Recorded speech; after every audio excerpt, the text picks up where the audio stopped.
Hello, welcome to Jason the Old Millennial. I am Jason. My ring light is broken, so this is a little bit of different angle at me. uh, Luckily, I have it on a charger, so it's always charging, which is nice. Hopefully, I'll get a new one Monday. Is what I ordered on Amazon. So, uh, 'cause I'm starting to make more videos up here in my bedroom, which is a little pink. It's a little girly because it was originally my niece's bedroom. So. Uh, Not my exact color, but uh, anyways, we got Nick from Townsend 505 and Scott from Sound Lab Studio, and we this is our last of the list of the Music Junkies top 100 favorite albums. We kind of been going through these for fun, just kind of talking about these albums and why they're on the list, I guess, and why we like them so much. Um, Basically, a combination of Scott, Nick, mine, and Adam from What the Gems. We all made top 100 list probably like a year ago or something. I can't remember when. And I put this list together, combining all of our lists and trying to see what albums would all of us agree on as the best albums. So that's where we are. We're in the top 10. So I'll say they're all in the 60s and 70s.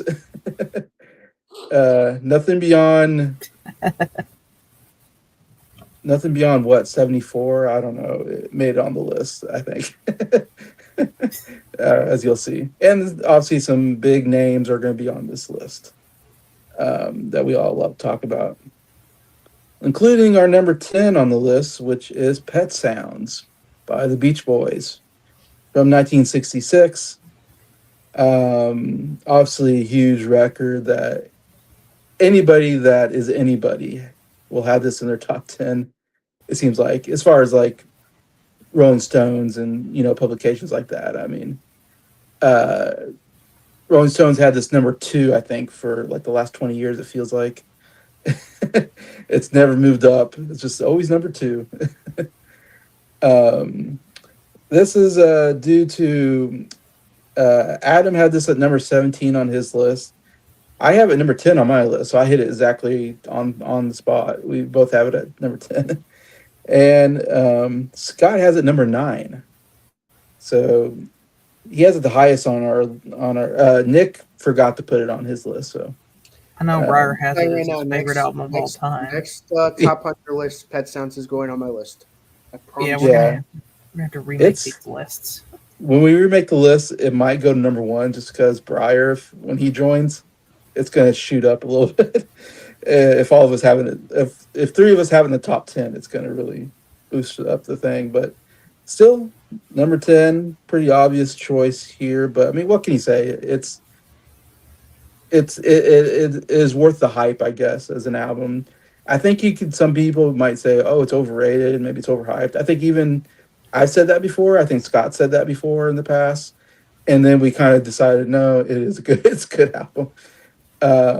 You still got those great Beach Boy harmonies and production value. Of course, obviously, is like so good that they didn't really. It feels like they didn't really appreciate it at the moment. It feels like it was years later that all the rock critics were like, this is actually like one of the best produced albums of all time, and it's kind of one of the biggest influences on future. Brian Wilson's just a genius, and we kind of all think of that now. Is that he's just this genius when it comes to music, and we see it on this album.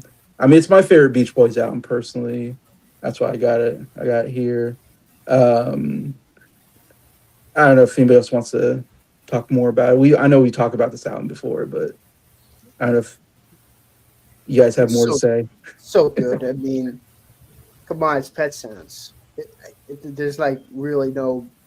It's one of those albums like this, fucking Peppers, Stranger, Thriller, like albums where it's just like, just say the name of the album and you instantly recognize it. It's iconic, very influential, really good. Yeah, one of the benchmarks in popular music, Pet Sounds by the Beach Boys. First time you hear this album, you're like, what? This isn't the Beach Boys that I know. Like, this is supposedly one of the best albums ever. Yeah. You listen to it, you're like, where's California Girls? Where's Fun, Fun, Fun? Where's, insert surfing car song here? Which is what you think of the beach. I get around. That's what you think of when you think of the Beach Boys. I know that song. That's a great song. And then after that, you're like, what is this wishy-washy crap? Well, that's what you think of the first time you hear it. But Yeah. as I always like to say, music is art and art is expression. And the more you listen to it, you realize this is really Brian Wilson's ultimate self-expression of himself. And I know he didn't write the lyrics; he got Tony Asher to do it, but he must have had some sort of say because a lot of the songs really feel like they are Brian Wilson the album, especially stuff like Yeah. I Just Wasn't Made for These Times, talking about insecurities and fake relationships, stuff like That's Not Me, about, trying to find yourself. Even like God Only Knows, finding, you know, where you stand in a relationship, but kind of just enjoying the moment. I may not always love you, but, for now, God only knows what I'd be without you. A lot of this stuff here really just says Brian Wilson. And especially with the production, Brian Wilson was very influenced by Phil Spector and his Wall of Sound production, which you can hear a lot on this album with some of the Yeah. instruments. Lots of instruments you wouldn't necessarily think would happen in a pop or rock music album. Clarinets, French horns, even such oddities as bicycle bells and horns, barking dogs and trains, Coke bottles, Weeros. You think Brian Wilson, when he was making this album, really just kind of let loose and just let his mind, pun intended, let it run wild, so that he could create what he thought was be the ultimate pop music album. And I think he really succeeded with that goal. If nothing else, he definitely created two of the greatest songs of all time on this album with Wouldn't It Be Nice and God Only Knows. Those are definitely going to stand the test of time. People are going to be listening to those songs in 100 years. And then, of course, let's not forget about Sleep John B., one of the most fun songs ever, especially when you watch the music video, where they're like trading places and they have that raft. I haven't talked a lot about the other members' contributions because this is really Brian's album, but the others just lend their voices so well to this album.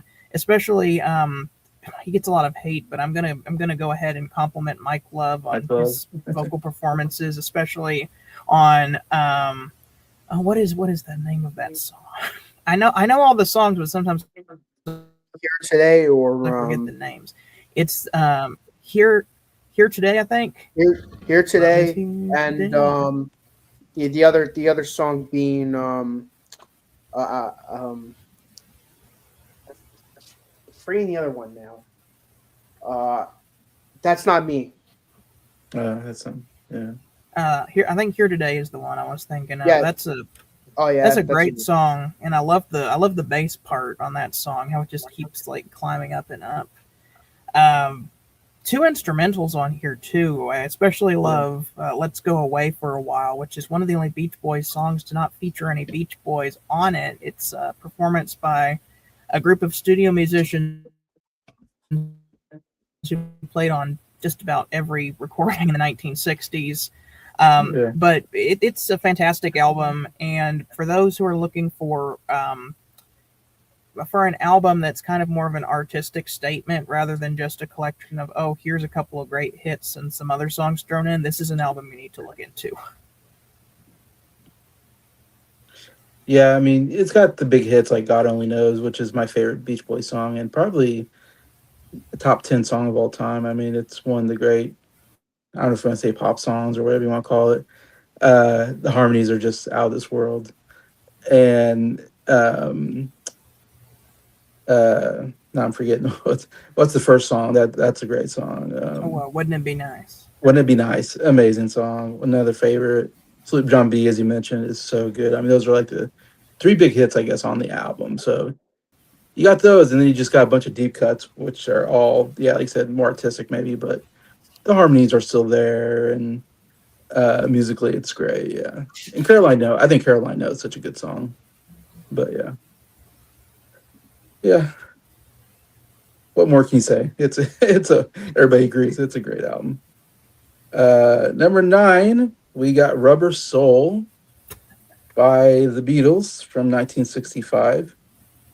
Another monumental album of the 60s. The And album that inspired the album we just talked about.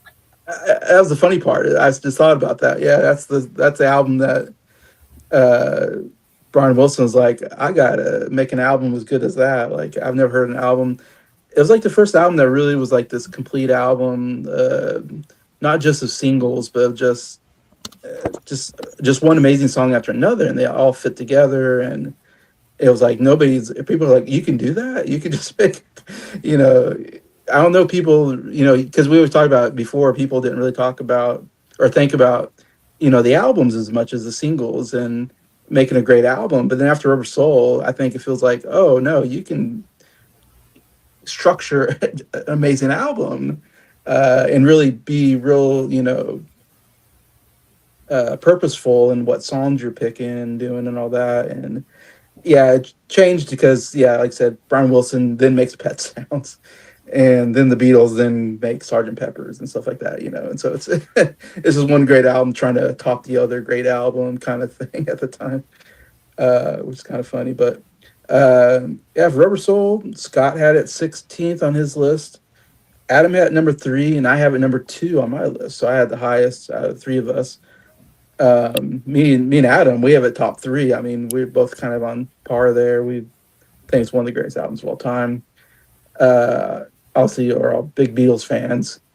Obviously, Beatles are going to show up on the list. I mean, how can I not? Nick didn't have it on his list, but I know Nick likes this album quite a bit too. So Yeah, really good album. so no shade I there. still prefer the US version. Hey, I believe that's my Uncle David there. Hey, Uncle David. thanks for stopping by, and I know my Uncle David, he grew up in the 60s period, I believe, and so I know he's a big fan of this music as well. But yeah, Rubber Soul, it just sounded nothing like what the Beatles were doing before. It's more kind of getting to more, I kind of guess called like more of a folk rock almost album at the time. And I mean, just still got those, again, great harmonies from the Beatles, great songwriting. I mean, In My Life, one of the greatest songs of all time, in my opinion, and what John has done. You got Nowhere Man, probably the best harmonies of all time for the Beatles. Norwegian Wood, I mean, a really fun song written by John as well. So yeah, just incredible songwriting, incredible music playing. I think Paul's bass playing has gotten much better on this album, and they're doing more, I think, in the studio. So you can tell it's more better produced than what they've been doing, and they're more experimentating. Not as much as the next couple albums; they do more experimentation, but just feels like they're growing as a band here, and they just sounding different a little bit, while still having that great Beatles sound. It's funny, we talk about like If I Needed Someone. It's like they influenced what band am I thinking of? The Birds, or am I thinking of the Birds? Yeah, that does It's like sound a they lot like the Bird. it's like they influenced the Birds and the Birds influenced them back. I don't know if that's possible, but it's almost funny. It's almost like this could be a Bird song. It's almost like they influenced the Birds to start, and then the Birds influenced them back. I don't know. I don't know if that's true, but it almost feels that Came way out with the that same song. year. I think it was. If I Need Someone. It is true.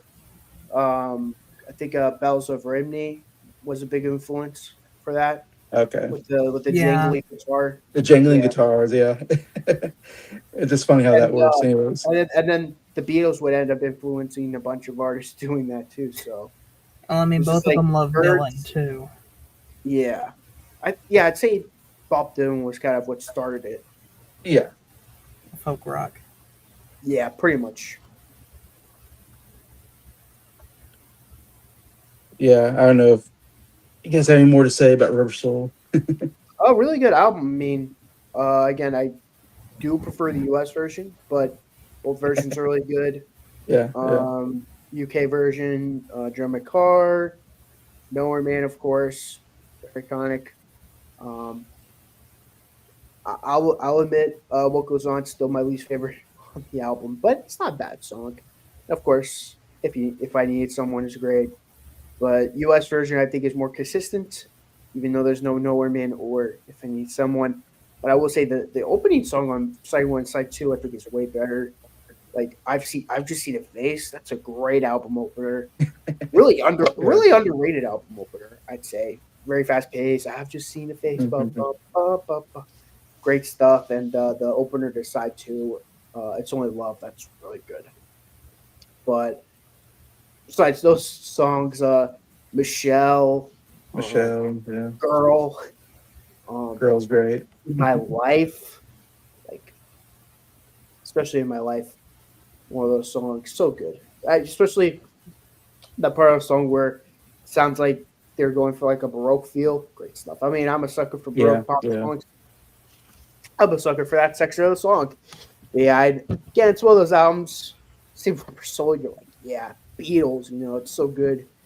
Yeah, it definitely deserves its spot on the list. Yeah, one of the things you got to realize about this album is its significance, and I mean, really every Beatles album just has such a significance in music history. But yeah, 1965, you got such a changing musical landscape. I mean, starting in the 1960s, you're coming off all this 50s rock and roll, which was already really crazy, but people are wanting to push that even further. Um, the Beatles have already started messing around with the idea that hey, you can write most of the songs on your album, and that they always seem to be one step ahead of everybody else. As soon as other people start writing a bunch of stuff on their albums, it's like, well, now we're going to make a whole album with just our songs with A Hard Day's Night. And so now other people are kind of catching on to that idea. So it's like, what do we do now? Um, so they're making this album here. This is kind of the beginning of folk rock, which of course we were talking about the Byrds, were another big key influence in folk rock. Of course, you got Dylan, who's been doing this since like 1960. Dylan, who his kind of thing is just like, I don't really care what people think. I'm just gonna it's just me and a guitar, and I'm just gonna sit and I'm gonna tell you stories, and I'm gonna talk about what I think here. And it's not necessarily going to be a commercial song. It's just like a story, and I want to get my message out with what I think about this. Or sometimes it's just like poetry. You read the back of Dylan's albums. Um, anyway, the Beatles are getting into all this here, and they're wanting to make something completely different that hasn't been done before. They're essentially wanting to reinvent themselves on this album, which they had already done a little bit with some of the stuff on Help. Is very Dylan inspired. But here we see the Beatles playing around with unusual instrumentation. I mean, you can hear that on Norwegian Wood, where George Harrison decides he wants to add a sitar to the song, playing around with modes as well on that song. Interesting recording techniques that had never been used before. Most famously, the piano solo on In My Life that was sped up to sound like a harpsichord. yeah. You get the jangle pop with If I Needed Someone. Think for Yourself has a fuzz pedal on a bass, which is interesting, hadn't really been used before. The Word has a harmonium on it.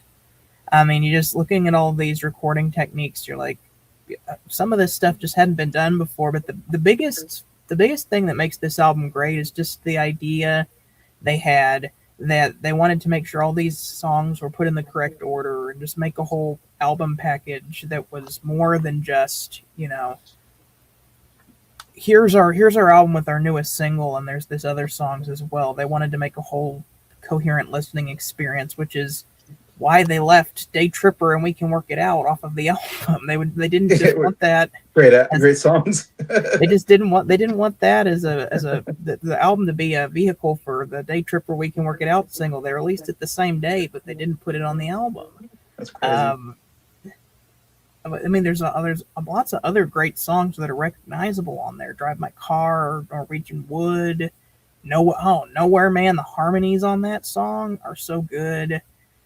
Michelle, In My Life. These are songs that you see on, like, Beatles best of compilations, songs that people Yeah, put in their 1960s playlists. Just everything about this album is just a vibe that I really like. I remember when I used to listen to the Beatles' Red album, my favorite part of the Red album is when they got to the Rubber Soul songs. And so when I found out that most of the songs I liked on that section were on the album Rubber Soul, I'm like, I have to listen to this album, and it definitely did not disappoint. It's a fantastic album, and is definitely deserves all of the praise that it gets. I agree. See, Michael David says, I'm a few minutes behind the Beatles advanced the sound because they quit touring. Yeah. Yeah, some of the stuff they were doing on these records they couldn't They, do live. yeah, and I think that probably helped the album maybe because they spent so much time in the studio just making a great album and not because I suppose the first albums up to Help at least they were writing songs that they were going to sing on touring or whatever. And Yeah, so they're basing it more on, yeah, they're going to play this in front of a group of screaming girls. yeah. I don't know. Will girls scream as much when you're playing in my life? I don't know. I'm trying to think of a song that would be an Nowhere example. Man.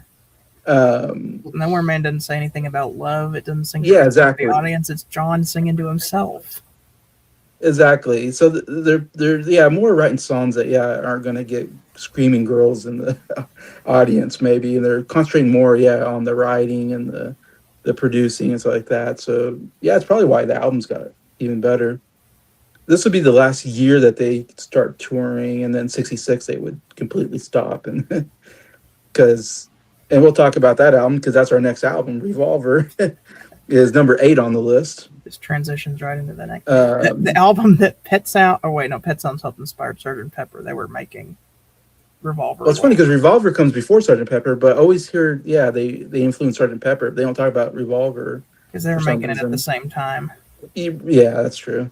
Yeah, they both came out in '66, so we have 2 albums in the top 10 from '66. Just say that's one of Good the greatest year. years. 65, 66, some of the greatest years I think of music. Um, but I want to talk about Revolver because another example, Tomorrow Never Knows. Yeah, you're not playing that live in front of a screaming girl audience. They're just like, what the heck is Oh this? my What is god. going on here? I bet Like, Ringo could do his part live. Oh my god. yeah. Imagine them trying to recreate those weird bird sounds or whatever. The weird. Oh my god. Oh, so weird. The backward guitars, yeah, it'd be kind of hard to do live. Oh yeah. Um, Backwards guitar. near, near, I, near, near, near, near, near, near. I mean, they would have to like learn magic, be like some sorcery stuff. I could just see John Lennon being like, "You what song you want to hear next? You want to hear I Want to Hold Your Hand?" Well, that's too bad. We got one called Tomorrow Never Knows. This one's for all the dudes out there in the audience who are tired of the screaming girls. Relax and flow downstream. Like what? What the heck is? Um, yeah, it definitely when they get the Revolver, it's like, yeah, we're obviously making songs that we are not gonna see live. Like the only song they did, I'm trying to think, they did Paperback Writer, which isn't on the album but came out around this time. They did that live, I know, but I don't know if did they do anything else live. That might, I don't really think they did anything from I don't Rubber think, Soul or Revolver live. like maybe one time they did like Paperback Writer, and like one time I've seen them do like Nowhere Man, but that's about it. They kind But of it had wasn't. their old favorites that they just kept doing. Yeah, they usually just did the old stuff that they can do easily. Because even Paperback Writer and Nowhere Man, they kind of struggled with doing live, I think, even though it doesn't seem like that should be that hard, those songs. But still, it was advanced enough that it was like a little tricky or something. Besides that, yeah, you don't hear songs from Revolver. You don't hear songs from Revolver live, I don't think ever, in the Beatles. So that just tells you that they're just writing songs that are like, yeah, we're definitely not going to sing these live. These are songs that can only be done in the studio. Yeah, and that definitely changed their sound, I suppose, and changed the band a little bit. But yet, revolutionized, yeah, album making and stuff. Because Revolver, it's definitely like their first psychedelic album, and experimental album and all that. As I said, Tomorrow Never Knows. It's just one of the most. I think to this day it still sounds crazy. Like I don't know if I've heard anybody do anything like it since. Just the all the different sounds that come out. I love it. It's chaotic and yet I love it. Even though I don't like something like Revolution 9, but that's not music. But you know, sometimes it can be too chaotic with psychedelic music, but sometimes I'm in it. I'm like, yes, I love the chaoticness of it or something. Um, but before I get any further, I should say Scott had this number 13 on his list. Adam had number 2, and I had number 1. So this is my favorite album of all time. So that helped to get to the number 8 spot here. Again, Nick doesn't have on the list, but I know Nick's a big fan of this album still. So you still can talk about it. Uh, yeah, to me, it's just the guitars sound so good. I mean, Taxman, that guitar sounds incredible. That bum, bum, da, da, da, da, bum, bum, ba, da, da. And then that guitar solo is amazing. And she said the guitars sound amazing on that. Uh, Andrew Birkin singing, what a great riff. I mean, just the guitar playing is so good on here and just sounds a little heavier than it normally does.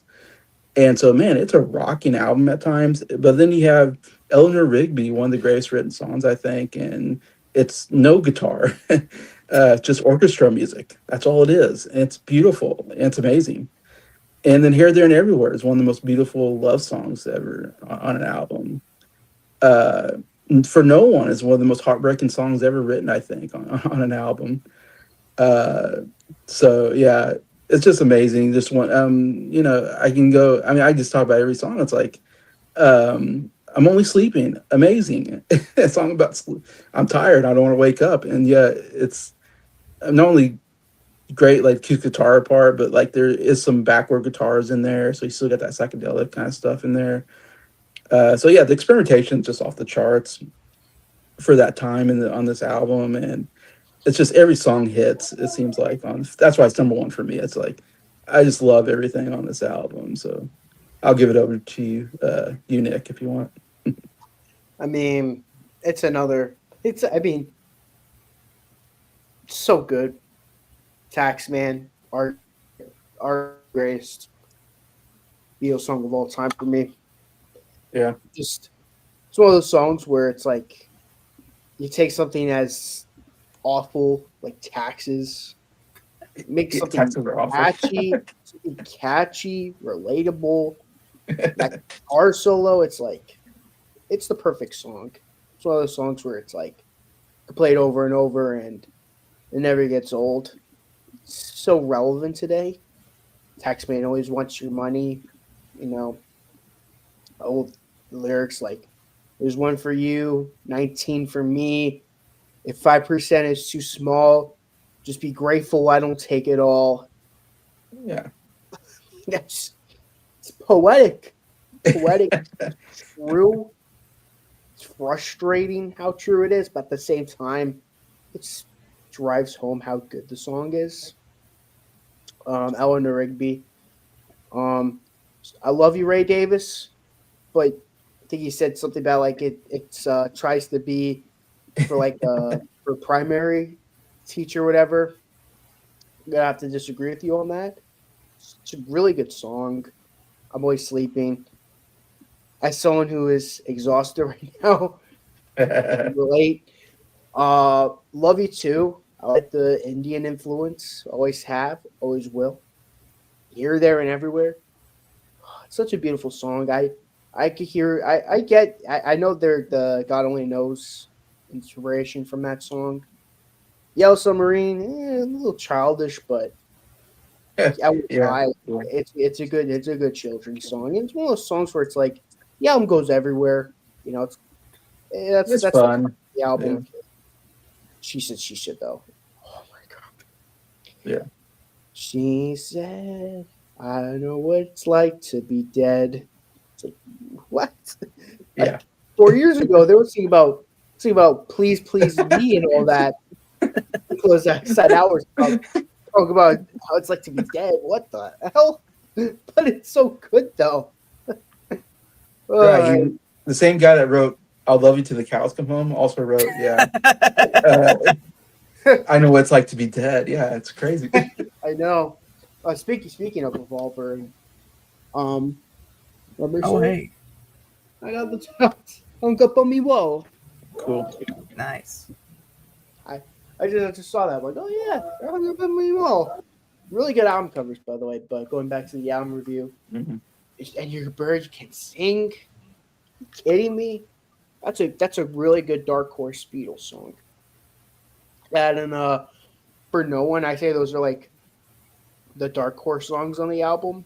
Like not like I mean, of course, if you're a diehard Beatle fan, you probably really like it. But if you're not a diehard Beatle fan like we are, you'd be like, what are those songs? Never heard Yeah. those songs before, but they're so good, especially for no one. I love you, Mhm. Ryan. I really do, but that song is so good. I still Yeah. like it. That and Taxman are like my two favorite Beatles songs right now. Then you got Dr. Robert, fake stereo version. If you know, you know. Me and Scott know. I Um, forget yesterday and today for that one though. yeah. Um, uh, I tell you that's George song. One thing I love about this album, you get three George Harrison songs. Three really good Yeah, George I love Harrison that. songs. Three George Like Harrisons. after this album, like you get one, Yeah. two. Yeah, you get Well, one on Sergeant Pepper's. I mean, White Album you get four because there's like one on each side, but they're not. They don't Yeah. have the same quality though. Like Yeah. And one this of them album. does. One I of them mean, well, does. like Yeah. Generally Weeps, that's a great song, but Yeah. Yeah. you don't Yeah. get that same quality like you do on this album. I feel like George Harrison was firing on all four cylinders on this album. I agree. Got to Getting Into My Life. It's fine. My only problem is that like Paul McCartney, he's built it out. Like I feel his energy, but the music, I'm crazy about it. Like it doesn't sound. It sounds like British people trying to do what Motown was doing. And I'm sure Jason knows what I'm talking about because he's been getting into those Motown albums Uh huh. from the '60s. I'm sure Yeah. you can Right. agree with me it's like it's a bit like a little bit like just it doesn't have that soul. It doesn't have that Right. Right. flavor that Motown. Like I'm telling you right now, if Paul McCartney was working with those people from Motown, this song would probably be a lot better. But like it sounds like it's like I hear the soul in Paul's voice, but it sounds like something Sinatra. It sounds like a Sinatra. It's like a Sinatra feel, but with soul vibes. Like it just doesn't work. Okay. Uh, what's the name of that group? Earth, Wind, and Fire. Uh huh. Their Yeah. version, their version is awesome, and I agree with Jacob Martin. I think it's way better. I mean, musically, I should say, Paul McCartney better vocally, but the music on the Earth, Wind, and Fire version blows the Beatles version out the park. And again, I'm gonna have to disagree with Jacob Martin on the next song.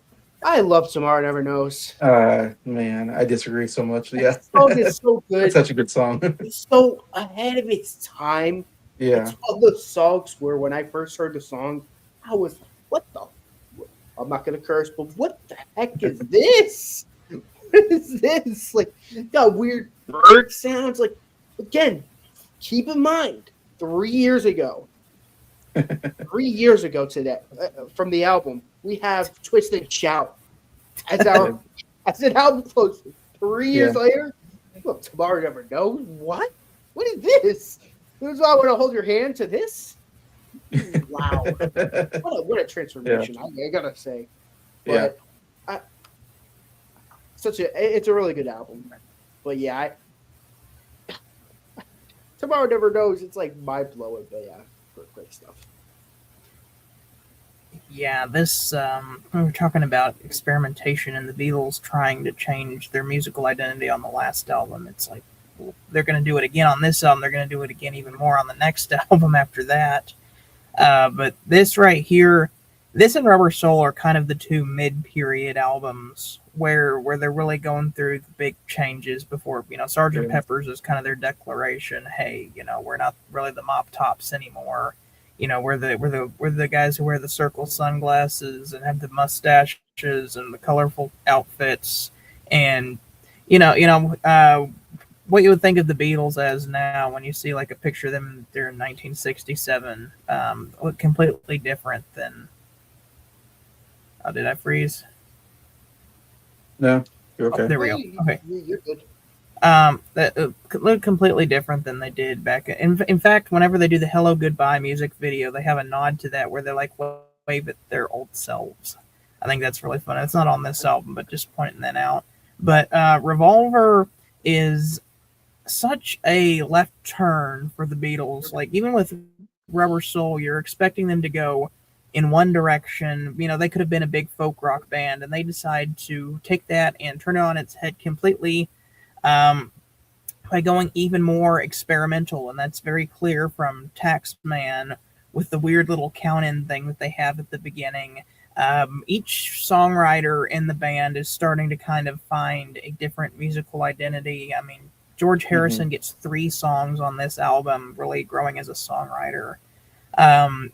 Lennon is kind of going more towards the heavy rock sound with stuff like And Your Bird Can Sing and She Said, as well as experimenting with stuff like backwards guitar solos on I'm Only Sleeping. And then McCartney is kind of experimenting with Baroque pop with stuff like Eleanor Rigby, bringing in a string quartet, as well as French horn on For No One, which more on that song. I'm going to get back to that song later on because I really need to bring attention to that one.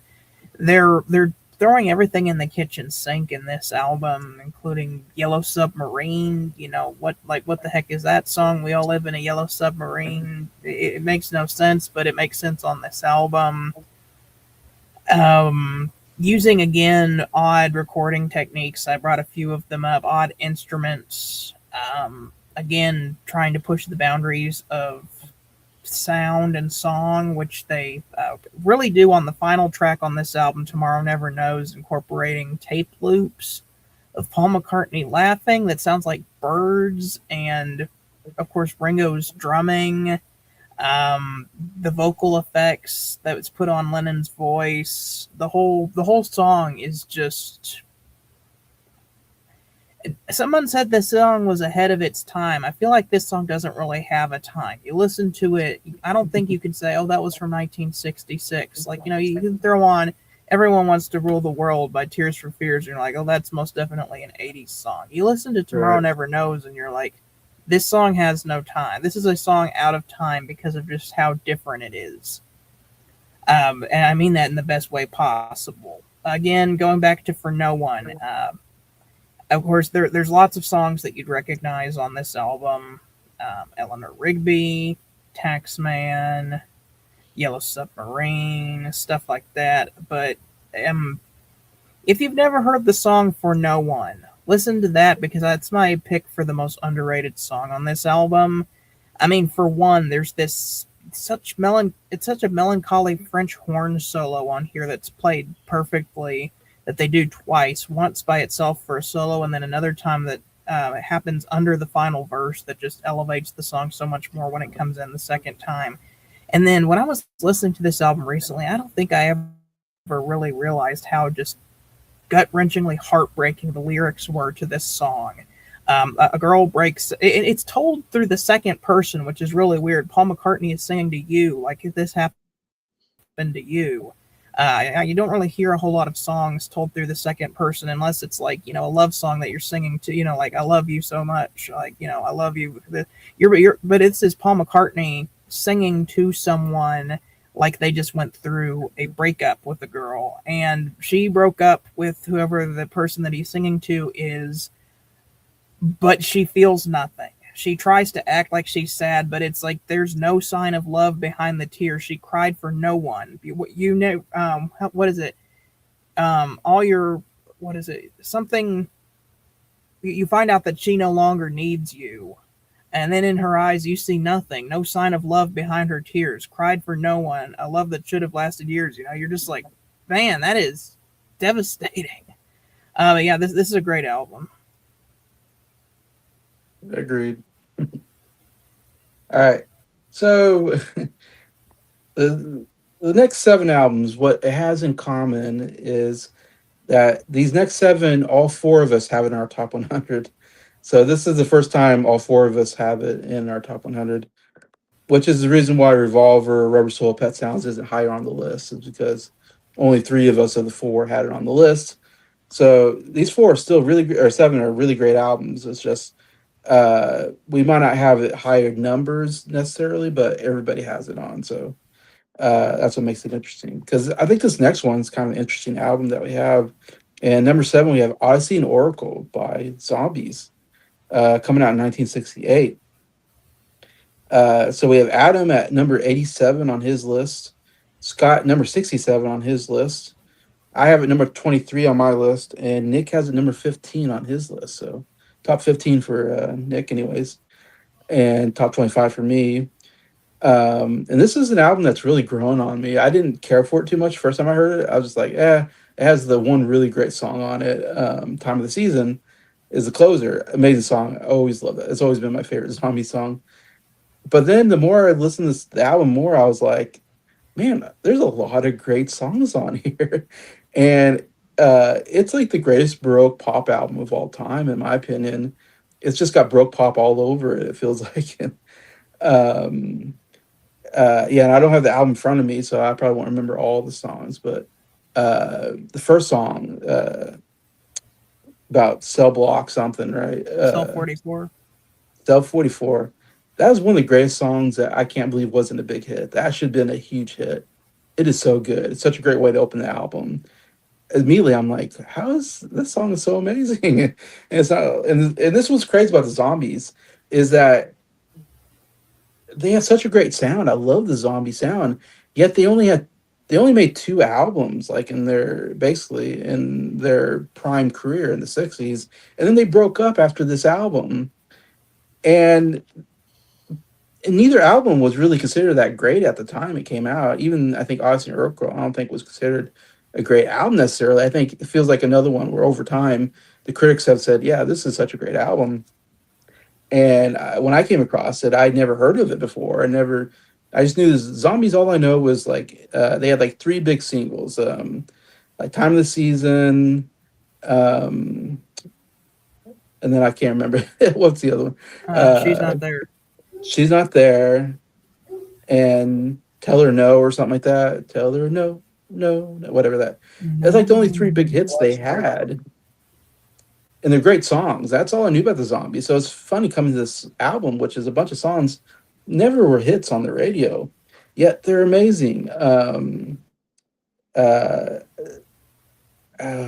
I'm trying to remember now. Rose for Emily, I think is the song. Yeah. Great Maybe After He's Baroque. I mean, Gone. great song. Yeah, I love that song. I Want Her, She Wants Me. I love that song.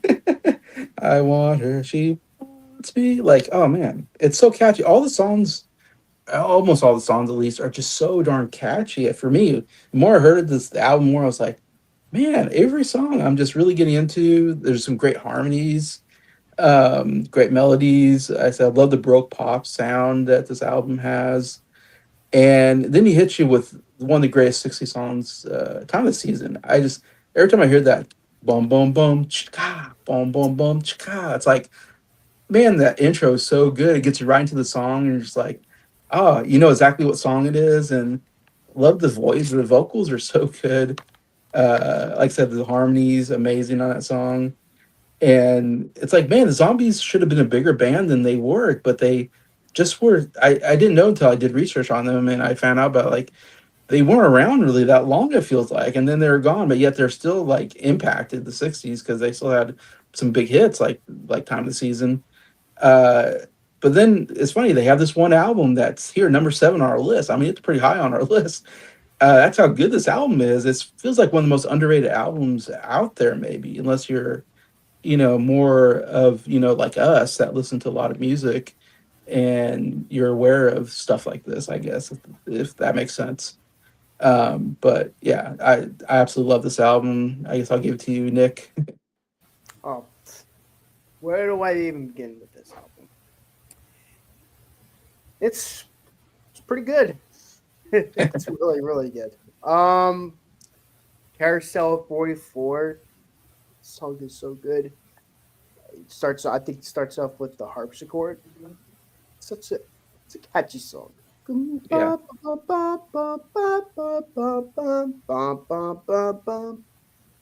Really good.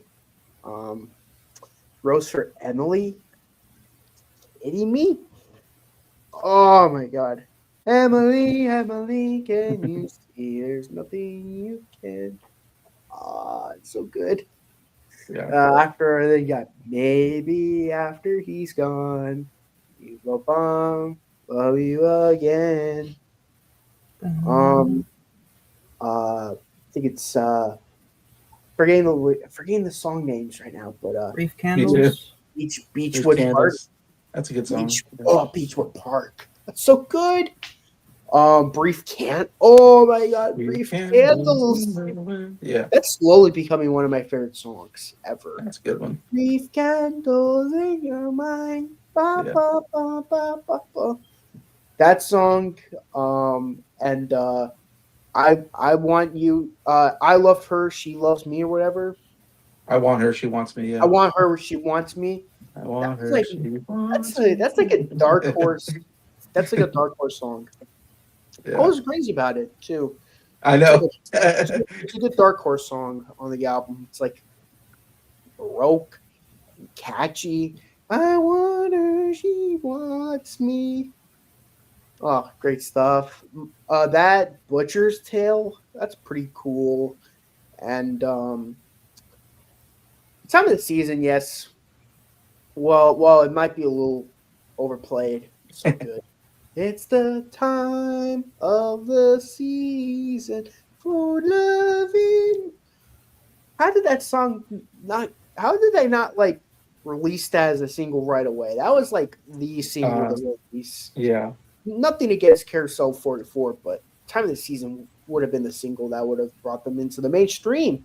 I mean, I mean, they had a couple singles before that, but if they would have released this like when they were in their prime before they went on that hiatus, I don't know. This album would have been sold a lot more, but they were young. They didn't know how to run a band. I mean, they had to buy their stereo version of this album. That's how poor they were. Well, I think whoever was producing them or whatever wasn't doing a good job or something, and that's why they broke up, because they weren't going anywhere. And then it's like, man, they had no promotion. Yeah, They no had promotion. They had no direction. It's like Yeah, they weren't selling records. It sucks. It really does suck how a band like in their prime, like like a band that could have been releasing so many like classic albums, like just stopped after their first really good album. Yeah, after this. They have like two like 60s albums, and their first album is like terrible. I hate to say that, but their first album is terrible. I'm good, really honest. Like besides a few songs, like it's a terrible album. Like Roadrunner, no one cares about Roadrunner. Like, Yeah, even like She's Not There. That's not even on an album. That's just a single, I think. I thought it was. She's Not There is on the album. Okay, so Tell Her Knows. Tell Her No. Tell Her Knows the one that's not on an album. It's such a good. I mean, it's on the.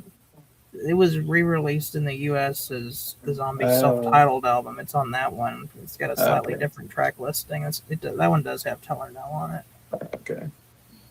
Yeah, U.S. version takes a terrible album, makes it better. Okay. Takes a bad album and makes it better. So yeah, I love the album stuff. Let's just say Space Oddity, Odyssey and Oracle. Really good album. Sorry. By Space Odyssey It's and the time of the Guys- season, Major Tom. the David Bowie zombie David mix Bowie zombies crossover. crossover. Considering what he was doing at the time, though, it would be like the weird show tunes thing. I mean, yeah, but yeah, it's a really good album though, really good. Well, I really like this album. One of the reasons I really like this was the first review that we all did together. Yeah, Jason, Nick, Breyer, and me. yeah, Was the Zombies Odyssey and Oracle album. So every time I listen to it, it takes me back to that time in the season whenever we were first starting to do those reviews. Um, it's such a great album, and I feel like it's one of those albums that you don't hear. I mean, like some people like if you know, you know, it's a great album, but it's not. You hear people list like Thriller or you have all these albums that people like you have to listen to this if you're going to get into music. This isn't really one of them. I mean, even the biggest song on this album, Time of the Season, isn't really a song that everyone knows. Like a few people know it, but it's not one of like the songs that you hear everywhere. Like you kind of have to search for it, but whenever you find this album, it is worth the hunt to find this album because it is so good. A kind of a Baroque pop masterpiece. I love the mellotron on this album. yeah. One of my favorite instruments for use in music. It's so cool. It's like an early synthesizer. All of the songs are amazing. I'm not going to talk too much about this album because I know we have a lot more to go, but I'll just say that they are all great, and I just love the. It kind of gives me like just spring vibes listening to this album. Yeah, great album. Glad it's on the list. Cool that all four of us agree on this one.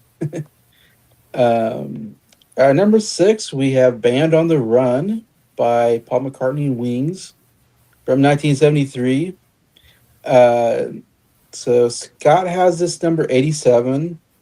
Adam has it number 41. Nick has it number 36. And I have it number 4. So I'm the only one that has it in the top 10, but I absolutely love this album. It's my favorite Paul McCartney album, obviously. It's definitely their big album. I think when you think of big albums, it's going to be, if not number 1, it's got to be number 2 maybe. um, as far as popularity and all that, probably it's got to be number 1 as far as the most popular album. I mean, Band on the Run itself is one of the most popular songs they ever did. It's one of my favorite songs from them. Huge hit for them. Love the 3 different, how it changes 3 different times during the song, how it begins and then gets into the main part with the band on the run, and they got all that. Oh, it's so catchy, so good. One of his masterpiece songs from Paul McCartney. Then Jet is so freaking good. You get the Jet and you're like, oh my gosh, this is so catchy, and this is and that chorus so good. It's one of those albums where I love every song on this album, even the ones that people don't like usually. I'm like, I still really like that song. It's still got some catchiness to it. I know, was a Bluebird on here? Is really great acoustic guitar number. Yeah, Bluebird, I'm a Bluebird. I love that he has Blackbird, Bluebird, and I think he has Winterbird or something like that on McCartney 3. Like, I love these bird songs that he does. It's a great song that's probably not talked about as much. Again, I don't have this. Fortunately, I don't have the album in front of me. Is No Words on here? I'm trying to think Yes. what's on here. No Words for My Love. Oh, it's a great song. I even like Mammonia, whatever. Mammonia. Oh, it's like so catchy. It's so simple. And then I think it ends with what's it called? 1985, I think. 1985. Yes, that is such a great song. And again, not a huge hit or anything, but man, is it amazing! The piano playing on there, the harmonies, just his vocals. It's a great closer that even then ends on a re-edition of Band on the Run right at the end of it. all of a sudden they go into Band on the Run, just the end of the album. You're like, oh my gosh. But yeah, I love Paul McCartney. He's my favorite uh, solo, I guess, artist of all time. And makes sense. Beatles were my favorite band of all time. So we got two Beatle albums on here, and we got a Paul McCartney album here. So representing Paul McCartney's represented on this top 10 list for sure. And I'm glad it made it in here. It's such a great album. Mine. I'm so happy everybody else kind of put it. They didn't put it as high as me, but everybody agreed this is definitely a top 100 album. So yeah, so I'm very happy about that. So I guess I'll give it to you, Nick. Band on the Run. Iconic album, really. For good reason. I mean, I keep saying this, but it's true. I will say, though, one of the greatest first sides ever Yeah, is Band on the yeah, Run, side one. yeah. That first song, Band on the Run, iconic and really Mhm. good. Then you got Jet. As a Jet fan, you love that song. Jet. That should be their theme song. Jet. But yeah, Jet, though. Ooh, that song is awesome. I don't know if that's my favorite song or not on that album. There's like the first 5 songs on that album, any 5 of those songs can be my favorite. Bluebird. Yeah. It's great.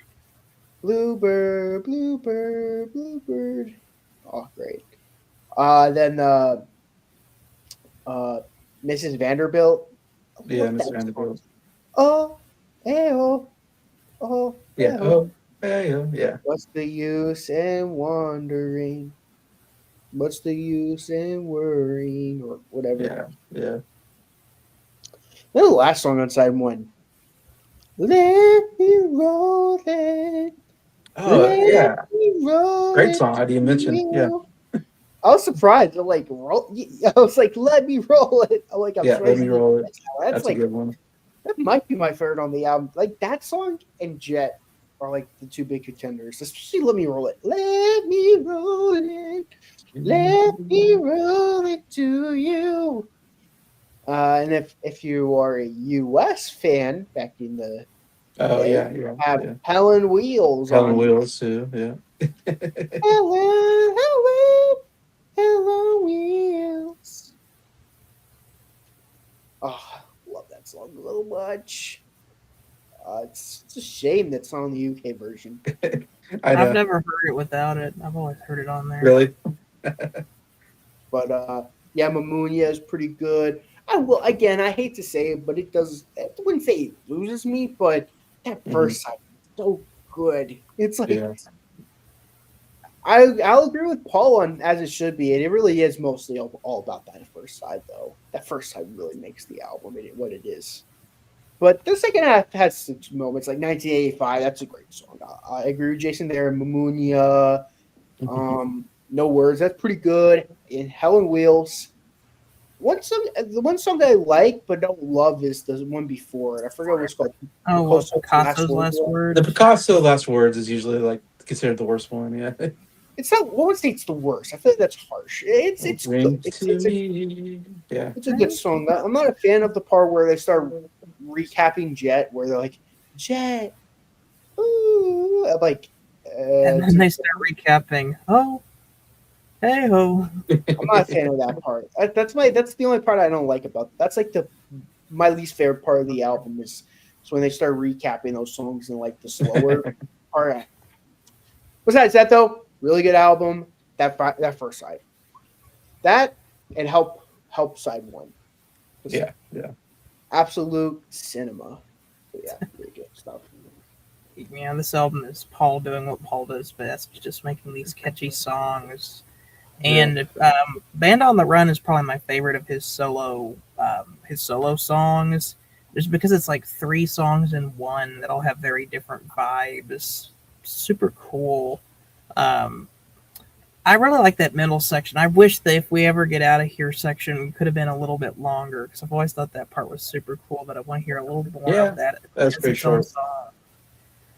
But the third section is the one that you hear the most of, with the rain exploding with a body crash. You know how the words go there.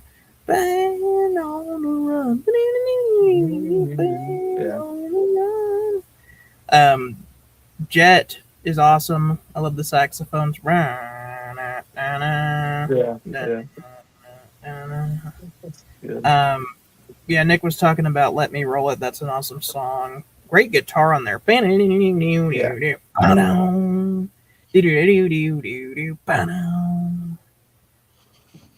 Um, Pneumonia, I like that one. That one's got a vibe to it. Mrs. Vanderbilt. Ho, hey ho, ho, hey ho.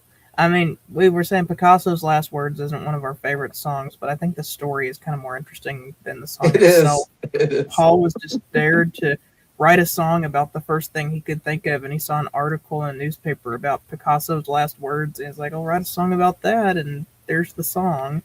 1985 is just like the song title implies, way ahead of its time. It has almost like a disco vibe to it, and even has a production value that sounds like the song could have been recorded even in the 2010s almost, with that driving piano that boom Oh, boom piano boom was so boom good. boom boom boom doom doom doom doom doom doom boom boom boom boom boom boom.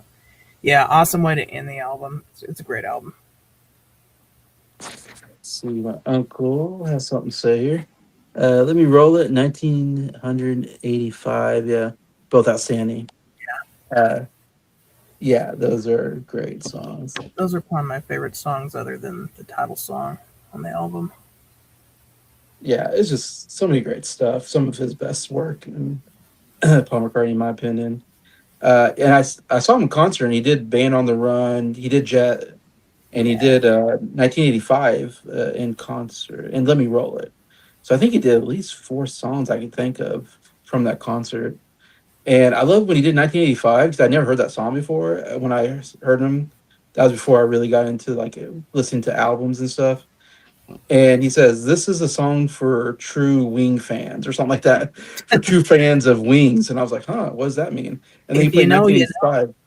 So it's like, yeah, it's like you have to be like a big fan of the Wings era, I guess, to know the song. And I heard it when he sang it. I was like, I love this song. At 1985, I was like, so cool. All right. Number five. So top five on our list. We got Who Are You? Who. Well, Should I go? the Oh, Who's. you wanted me to go through it? Yeah, sure. Okay, Um, who are you? So this album was released 1978. It was, I believe, number four on my list. It's either number four or number five. number five on your list, Nick. What number was it on your guys' list?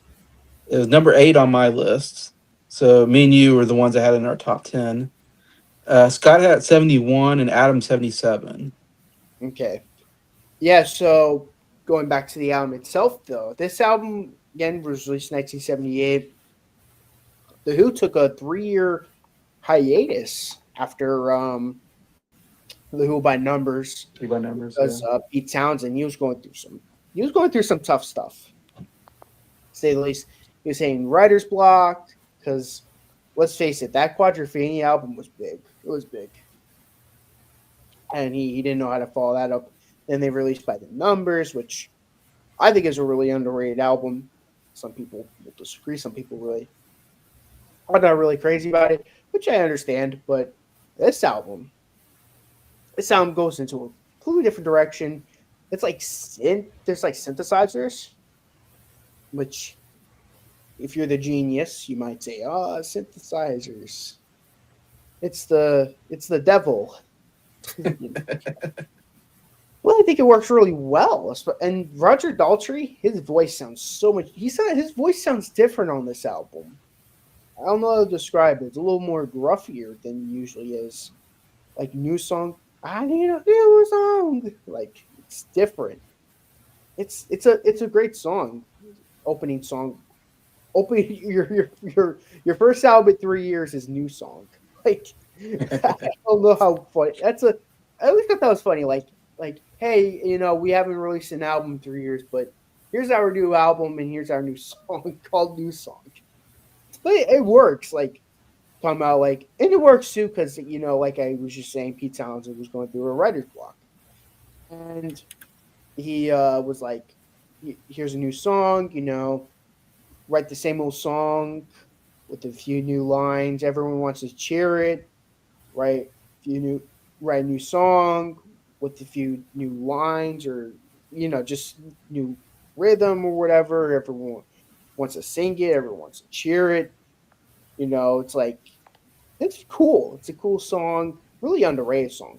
Like it really underrated. As a matter of Yeah. fact, Yeah. especially with the lyrics, like definitely deserves some more love. And then you get Had Enough, which this song, 905, those two songs were gonna be part of part of an album. And Whistle was gonna write about a robot. Man, I wish that album would have been made. It's a cool concept, and just nothing happened with it. Like, I remember when I found out about that, I'm like, how are you gonna introduce me about a John Entwistle solo album with robots and not finish it? I was so disappointed when I found out about it. I was like, man, I love Entwistle. He's my favorite Who member, and to think there would have been a solo album with a robot involved. Dang, but the song is really good too. I've had enough of feeling good. Great song. We got 905, which again I love that song. I think I forgot who it was, but they thought it was Pete Townsend, which I can hear Pete Townsend. That was me. That was me who thought that. I can hear the Pete Townsend a little bit. There's part of it where he kind of sounds like Townsend, but here's the thing: Entwistle's his voice was starting to change. By the time we get to the 80s, his voice is really different. Like, very different from how it started out in the 60s. Cocaine is a hell of a drug. Anyway. Sister Disco. What's cool about this song is that they almost predicted the death of disco. Yeah. You know how like after the 70s, disco died almost immediately in the 80s? Yeah. Again, this album came out in 78, 2 years before disco died. Isn't that crazy how they predicted the death of disco? Like, they're like, it's crazy to think about it.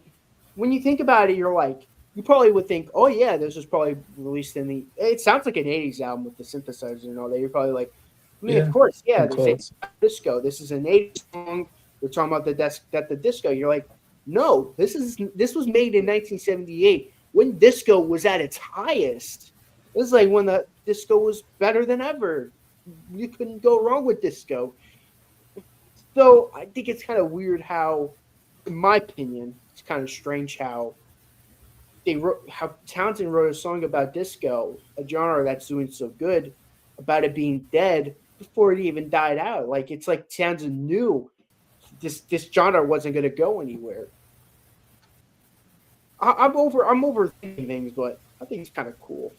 And the song itself is pretty cool. There's like, goodbye, Sister Disco. I think it's a really good song. Music Must Change. That's a good song. Side 2, though. Side 2. Last album, I was telling you about what might be one of the greatest first sides of all time. Now let's talk about what might be possibly one of the greatest side 2s of all time. In my opinion. Trigger the Light. Trigger the Light? That song is awesome. And another Entwistle song. Nothing to do with the robot, by the way. Sadly. Anyway, yeah, Trigger the Light, though. It's another trick of the light. What's a nice girl like you doing in a place like this? They don't make girls like you no more. Oh, great rock song. You get Guitar and Pen. Guitar and Pen. Oh my god. Guitar and the pen. It's one of those songs where if you're like when I'm a Who as a Who fan, when you tell me to introduce you to a song you've never heard of before that you think you might like, I'm putting on Guitar and Pen. That song and This Song Is Over, those are like the two Mhm. best deep cuts to show any casual Who listener. I turned my gym teacher into a Who fan after playing those two songs. It's like I might be a Who fan now. I'm like, nice. I'm glad I converted you. Yeah, guitar. Oh my god, that song's awesome. Just after this video, whoever's watching this, go listen to that song, Guitar and Pen. You got Love Is Coming Down. That song's so good. It's so underrated, really underrated ballad. And of course, you get the title track, Who Are You?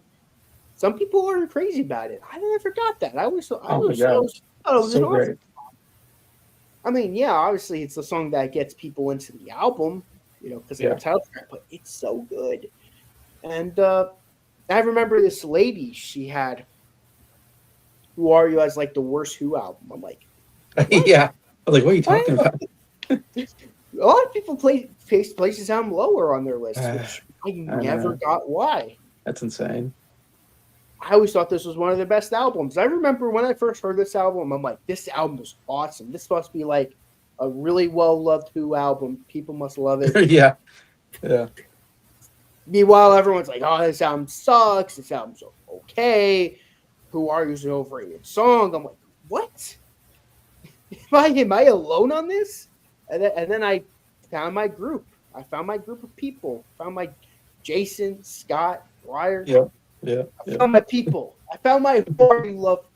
I found my Who Are You people.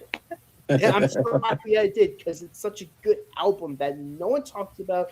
And if they do talk about it, it's in the most negative way possible. So to this day, I'm so grateful I met people who really like this album. I remember when Jason was going through the Who's discography, he got to this album Yeah. like, oh look, Jason's gonna be like every other people, like 5 out of 10, 6 out of 10, or something like that. And when I first saw that 10 out of 10 from Jason, I was Oh yeah. shocked. I was 10 out of 10. I remember being like 10 out of 10. You're like, oh, you don't like this? I'm like, quite the contrary, Jason. This album is awesome.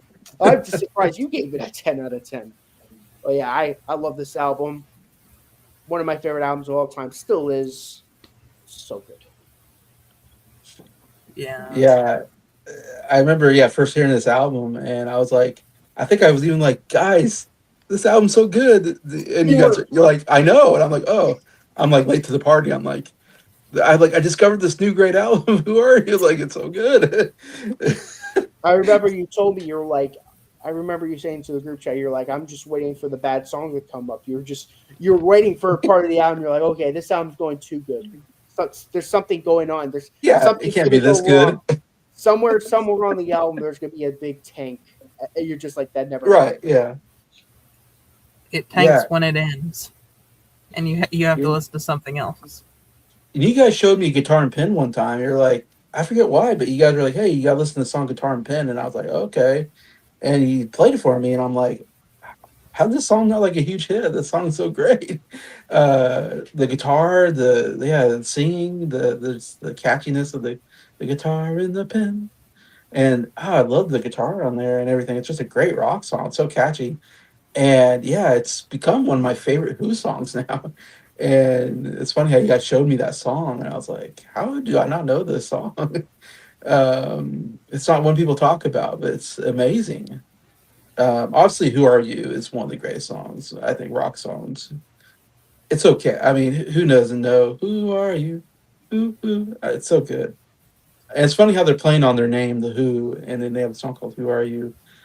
And that song is so synonymous with like NCIS or whatever, those TV shows they play at the beginning of the show or whatever. It's so good. It's perfect. But I'm with Nick on that side too. I remember it's like listening and going, this might be my favorite song on the album. And then the next song, this might be my favorite song on the album. The next song, this might be my favorite. Like, I don't know what's my favorite song now. Like, it's so hard to pick. So underrated. Yeah, the first side's good. The second side is like one of the best I've ever heard, in my opinion. So Yeah, Who definitely had a very big following in the late '60s, early '70s, starting with Tommy. That got them a lot of press because the critics loved that. It was an album that told a story, and that a whole album that told a whole story had never really been done before. And then they followed that up with Who's Next, which is like one of the most awesome rock albums ever. I have a feeling we'll be talking about that album later on this video, yeah, so I'll yeah. save my thoughts for Don't get ahead of then. yourself on that one. And then they do Quadrophenia after that, another rock opera, kind of the sequel to Tommy, but it's a different story. Um, so it's like, what do they do next? They kind of had a burnout there, and they hadn't released an album in a while. They started having an identity crisis, like, are we still relevant or not? They were kind of seen as like the dinosaurs of rock, but then they come out with this album, and this is kind of their big comeback album, which is it's really sad because they were set to have a huge comeback, and after this album is released, just a few weeks later, the drummer dies. Keith Moon is Yeah, one of the greatest yeah. drummers ever. Very hauntingly says on the front of the album cover, the chair he's sitting in says "not to be taken away," kind of ominous. Yeah. But this is kind of their last big hurrah, last big hoorah. Everything that comes out after this didn't do as well. I mean, of course, they have Eminence Front and You Better You Bet are kind of two big songs they have later on, but they didn't have any other. Yeah. All of their other albums aren't really highly regarded. You can see them in the discount bin at any record store. This is kind of the last. Mm-hmm. It's one of those albums where you don't really want to get it. It's like $2. Yeah. You see Face Dances in every garage sale, bargain bin, record store, and everywhere. But this is kind of the last big one for them. It's a very polarizing album too, which is weird because I think it's really good. I mean, everyone on here thinks it's really good, but some people, because it's a comeback album and because they were trying something different, people are like, "Oh, it's too different." It's they're trying to be too with the times. But that's what I like about it. They were always forward. I think it's better than Some Girls. Yeah, I agree. People and I love like Some Girls. Yeah, that's the thing. People want to. That's what frustrates me. Sorry to interrupt you, Scott. What grinds my gears is that people are so in love with Some Girls by the Rolling Stones, but they literally did the exact same thing. This album does not have Before They Make Me Run on it. But they went with the times though, with like Miss You and all that. But people don't seem to mind that. But when the Who did it, it's like, I bring up the pitchforks. This is the Who or whatever. Yeah, that's what bothers me. It's like Some Girls did the exact same thing, and Some Girls is still considered to be like one of the greatest comeback albums of all time. I don't know. Okay. Yeah. If you don't like all the synthesizers on this album, just remember Baba O'Reilly was one of the first major songs to have a synthesizer on it. So there's that. Yeah. Oh, yeah. They were one of the first bands. I mean, like Who's Next was one of the first big rock albums to use a synthesizer on it. Before that, it was the synthesizer was on Abbey Road. I mean, the Monkees used it on Pleasant Valley Sunday. It was used here and there, but you've listened to Who's Next, and that's all over that record. Kind of a groundbreaking thing on that one. But anyway, there's a lot of songs on here that are very underrated. Sister Disco, I love that song. I love how the lyrics are basically mocking disco, but the music is embracing disco. I love that about the song. I love the bass line on that song. All of the other songs on the first side are very good as well. Music Must Change. New Song, Had Enough, 905. And then side 2 is where it gets really, really good. Trick of the Light, John Entwistle written song. Very, very heavy.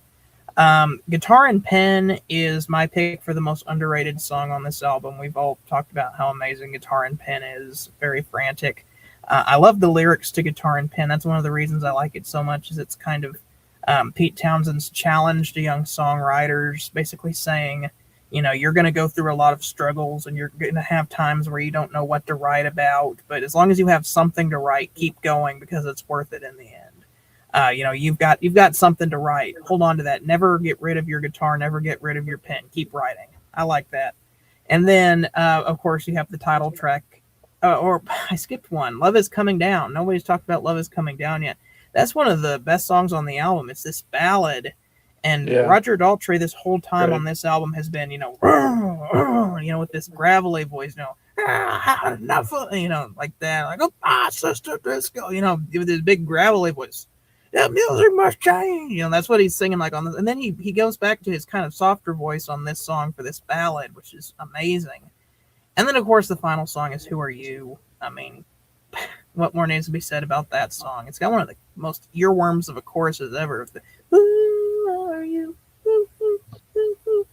And I love the section in the middle where it all just cuts out and it goes like bow bow bow bow bow bow bow bow bow bow bow bow bow bow bow bow bow bow down down down down down down down down down down down bow bow down Yeah. bow down bow bow bow. I mean, like, this is kind of their last. It's really their swan song for them in their heyday. Yeah. Interesting how good. Yeah, who doing pretty good on our list. This is number 5, and we even haven't got to who's next yet. And No, I mean, the Who's what kind of brought us together. that's how much we like Who. Yeah, I guess in our group. That's why. I mean, that's what brought us together. If it wasn't for that, if it wasn't for Scott suggesting "Go to the Mirror" by the Who, we wouldn't even know each other right now. Cool. All right, number 4. We actually went into great detail on this album recently on Briar's channel. So it'll be interesting what we can say about this. A video It that's not is- going to be out for a while, probably. It is A Night at the Opera by Queen. This is our highest ranked Queen album, no surprise, at number 4, pretty high on the list. This is the big Queen album, obviously, so it makes sense. It's the only one all 4 of us had in our top 100. And just looking at it, we had A Day at the Races at number 12, News of the World number 13, and Jazz at number 15 on our list. So we had 4 Queen albums in our top 15. And the other 3 albums Adam didn't have on his list. That's the only reason why they're not even higher than they could be. And Night at the Opera is at number 4 because Adam put it on his list. I'm sure when you do the redo on the Music Junkies, when it's me, you, Scott, and Yes. I'm sure those 3 albums will crack The Queen, Well- the Queen ranking will go up. Yeah, it's crazy because Adam has it at number 76. He has it the lowest out of the 4 of us. So you swap him 76. So you swap 76 with whatever Briar has it, which is pretty high on his list. Man, I can't even name Oh, 8 no. albums Oh, that are my better than God. this. Someone say Queen. Is he here? He is here. Oh my God. Of course he's here. Specifically, A Night at the Every Opera. Every time we say Queen, he shows up. I can't believe it. That's amazing. You can't He make must- up. He must have some kind of beeping device that Yeah, it's like like that movie. someone's talking about Queen. Every time someone talks about Queen, he just gets an alert on his phone and his ringtone is He gets an alert on his phone. it triggers like a sixth sense. Like he has like a sixth sense. He does. It's insane. Like Yeah. yeah. This album's already number 4 on the list. I don't know how it can get higher than number 4, but still, like I said, if we swap Adam's number with Briar's number, I don't know what we're gonna get. Number it could 2. be- Oh, it would be number it, I'm it could surprised. be. I'm surprised it wasn't number 1 actually. It could That's- be number 3 or 2. Yeah. It would be higher if we were just going by our 3 list. It would probably be number 1 because I have a really high, you have a really high, Scott has a really high. Yeah. So I have it number 34. Nick number 20. Nick number 28. I said Scott pretty number sure 6. at least. What's that? I said I knew it was gonna be in the 20 range. Yeah. Yeah. Scott has it in the top 10, so he has it the highest out of us. It's crazy. I have number 34, and I think the album's so good. It's just there's so many good albums out there. It's hard to. It's just hard. Um, and it's not even my favorite Queen album either. I have some higher, but uh, yeah. So obviously, we all agree it's a great album, and all four of us are on the list. Anyways, not counting even Briar when we put his list together on this as well.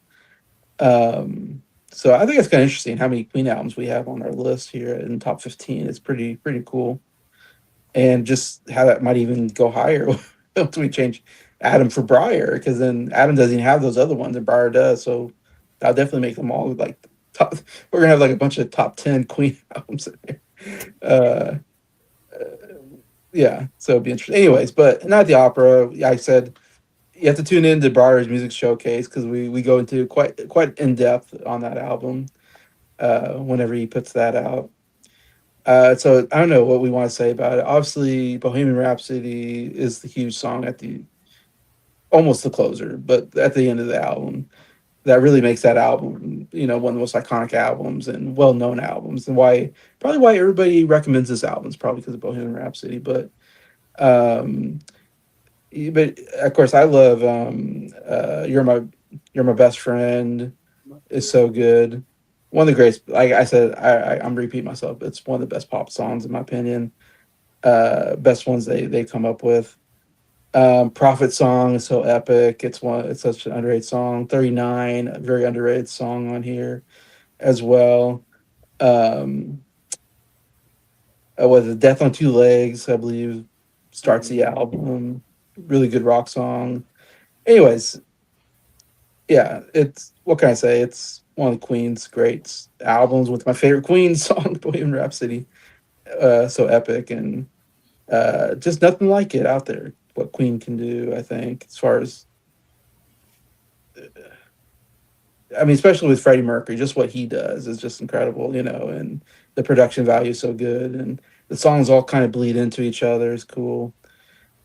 Anyway, so sorry, I'm talking a lot about the album we already talked about, but that's kind of the bullet points of the album.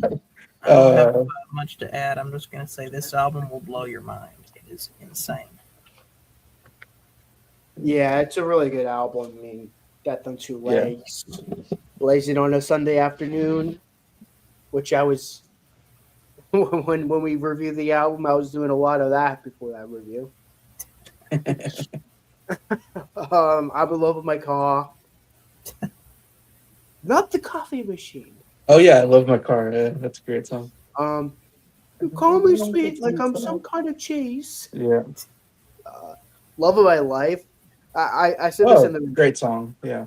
I want to hate to foreshadow the review, but I bet you I'm like, it's kind of weird how like the happiest love song on the album shares the most depressing love song on the album.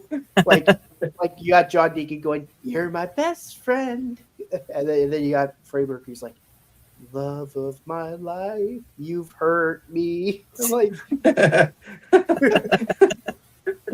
I'm like at the beginning of the album, you're like, "You're my best friend," so you've hurt me. You've left me. It's so dark. Oh my god! And of course, Bohemian Rhapsody is very classic. Yeah. I don't want to say too much because I know. We talked about this album a lot recently. Yeah, I know. You're my best friend. Like we love each other. She left me. Yeah, it's almost a debate of what's the best love song. Is it I'm in Love with My Car might be the best love song on the album.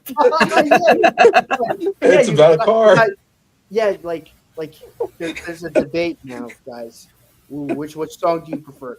Which is the definitive love song on the Night at the Opera? You got a song about loving your wife to death. She's your best friend. You're your best friend. The love song where she's left you. Yeah. Questioning everything. And then there's the one about the car. This is Love of My Car. I love my car. I still can't believe that song is real. Hilarious. You also got to believe in order to speak police on me. So it's like, So it's Uh, like Tinkerbell, you gotta believe, or Santa Claus. imagine someone put. I can just imagine like putting it on a YouTube poll. Like, what's like definitive love song? I should. Like, what's the definitive love I song love format? How good a relationship's going, how bad it's going, or Cars. car. Yeah, cards. Come on. What's the best way to write a love song? But yeah, great stuff though. Really, really good album. um, I should also point out our number 10 through number 7 were all in the 60s. Our number 6 to 1 are all in the 70s. I just now noticed. Kind of interesting how that went. Um, with Who Are You was kind of like the oldest or the newest album, I guess, out of the group that we have, 78. But we're gonna go all the way to 1970 for number 3, which is Bridge Over Troubled Waters by Simon and Garfunkel. Their grand opus album, their fifth and last album, uh, their best-selling album, their album that won Album of the Year, Song of the Year. Yeah, what a great album! And then they broke up as a duo, but what an album to end the Simon Garfunkel, which we're all huge fans of. We did a whole ranking of their albums a long time ago. uh, I guess I think we've done it twice, maybe even. I can't remember. We talked a lot about these albums because there's only 5 of them, and yeah, it's hard to say. Most people would put this number 1. This is definitely the big one, like say Grammy Album of the Year, for goodness sakes, and all that. Um, let's see, Nick, you have it number 47. Scott number 32. I have it number 12, and Adam number 11 on the list. So very close to top 10 for me. In fact, it was a top 10 at one time, and then it kind of got bumped out when I remade the list. So it very well could be like a top 10 album. It's that good. It's just, I mean, Tom and Garfunkel, the greatest duo, I think we would say. The harmonies, amazing. Paul Simon's songwriting, so good. And you got Bridge Over Troubled Waters, one of the most beautiful piano like ballads, and Art Garfunkel is so amazing on that song. But then you got my favorite song, The Boxer, which is such an amazing written song telling the story of a guy wanting to be a boxer, but he's struggling and all this. And it's so darn catchy. The la la la, la la la la. Yeah, I love that song.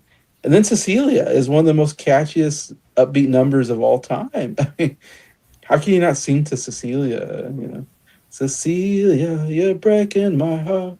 Oh, such a great written rhythm and the percussions on that. Uh, those are some of the big hits on this album. But then I'll let Nick talk about some of the deep cuts. There's so many great deep cuts on this album. That's what makes this album so good. Is that you got the good hits, you got the great deep cuts. It's a great kind of part of that folk rock period, I guess, or something like that. That if you love that kind of music, this is such a great album. So I'll give it to you, Nick. Awesome. Well, I would like to talk about the hits again, though. Like Bridge Over Troubled Water, I'll call Contra Pasta, if I could, Cecilia, The Boxer. Those 4 songs are really good. Then gets the unknown stuff like Goodbye Frank Lloyd Wright. That's really good. Um, Only Living Boy in New York. That song is depressing sounding. Like it just sounds like you just know their duo is just not. It's like you just know their duo is on like a on its last string. I think like the beginning lyric is like Tom or whatever, which if you didn't know before Simon Garfunkel was a thing, their nickname was Tom and Jerry, Yeah, yeah, yeah. and it was like Tom, bum bum bum bum bum bum bum. It's like sad. And then right after you get Why Don't You Write Me, which it's like reggae sounding. I think it's pretty cool. I think the live thing's a little weird. I mean, I Yeah, love the album to death, but that's like my only complaint. yeah. It's fun though. I'll admit. Bye bye love. Bye bye Happy happiness. now. Um, Song for the Asking. it's a nice song. It's a little bit of a weak album closer. But, I mean, all that said, my favorite Simon Garfunkel song of all time, Keep the Customer Satisfied. I love Yeah, that one. great song. Yeah, it's a Song good one. is so good. It's one of those, it's crazy. My two favorite songs from them go back to back, Cecilia and Keep the Customer Satisfied. Okay, yeah. Every time I So, listen to this album, I get to Cecilia. I'm like, oh yeah, Cecilia, that's like their best song. You know. Then I get to Keep the Customer Satisfied. I'm like, I don't know. Those songs are so good. They come back to back on the album. yeah. They're both catchy. They both have that like same hook. They just that with their harmonies, especially Keep the Customer Satisfied. I keep liable, or like, what's it called? Something Slander. I get slandered. Bang, about the Bible. bang. I ain't hear the words in the Bible. Ba, ba, ba, look to shine. Just trying to keep the customer satisfied. Satisfied. That's yeah. Deputy Sheriff said to me, what you gonna do here, boy? Yeah. So good. And the horns, like the Wrecking Crew, they nailed it. They nailed it. They did a superb job. I think they should have gotten paid. They should have gotten a bonus. They did a great job on this. Maybe they should have done "Gotta Get You Into My Life." Yes, they should have done it. Like, oh my god, that would have been perfect. They did. It just makes me. I wouldn't say dislike the song more. It just makes me more frustrated with that song even more, knowing Paul McCartney could have gotten them. Damn. But yeah, going back to Simon and Garfunkel though, this song is awesome. The album's really good too.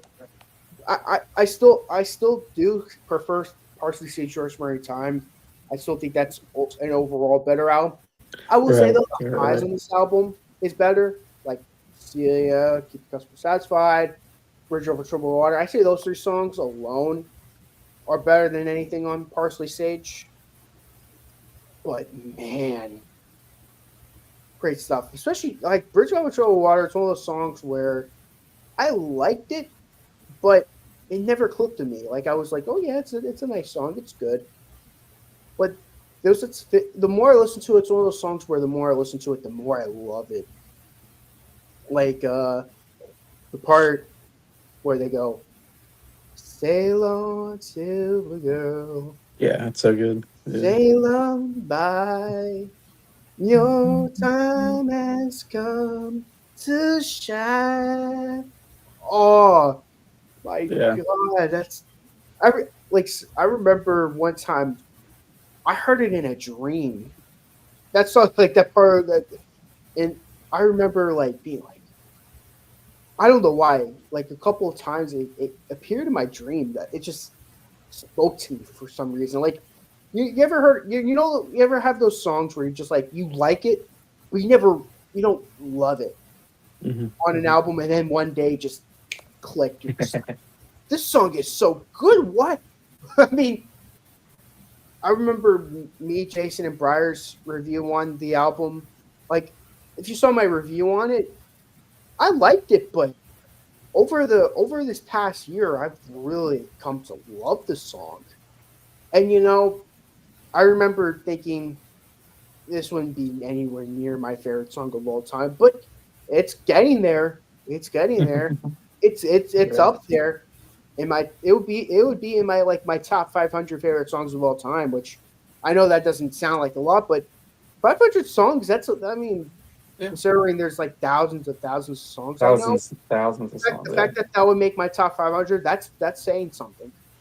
So might even make my top 250. It's really that good. I really like the song, and I really have Scott to thank for it, because it's one of those songs where I liked it again, but I wouldn't go back to it on its own. It's one of those you know those songs on an album you like a lot, but it's a song that you only hear on the album, like you wouldn't go back to it.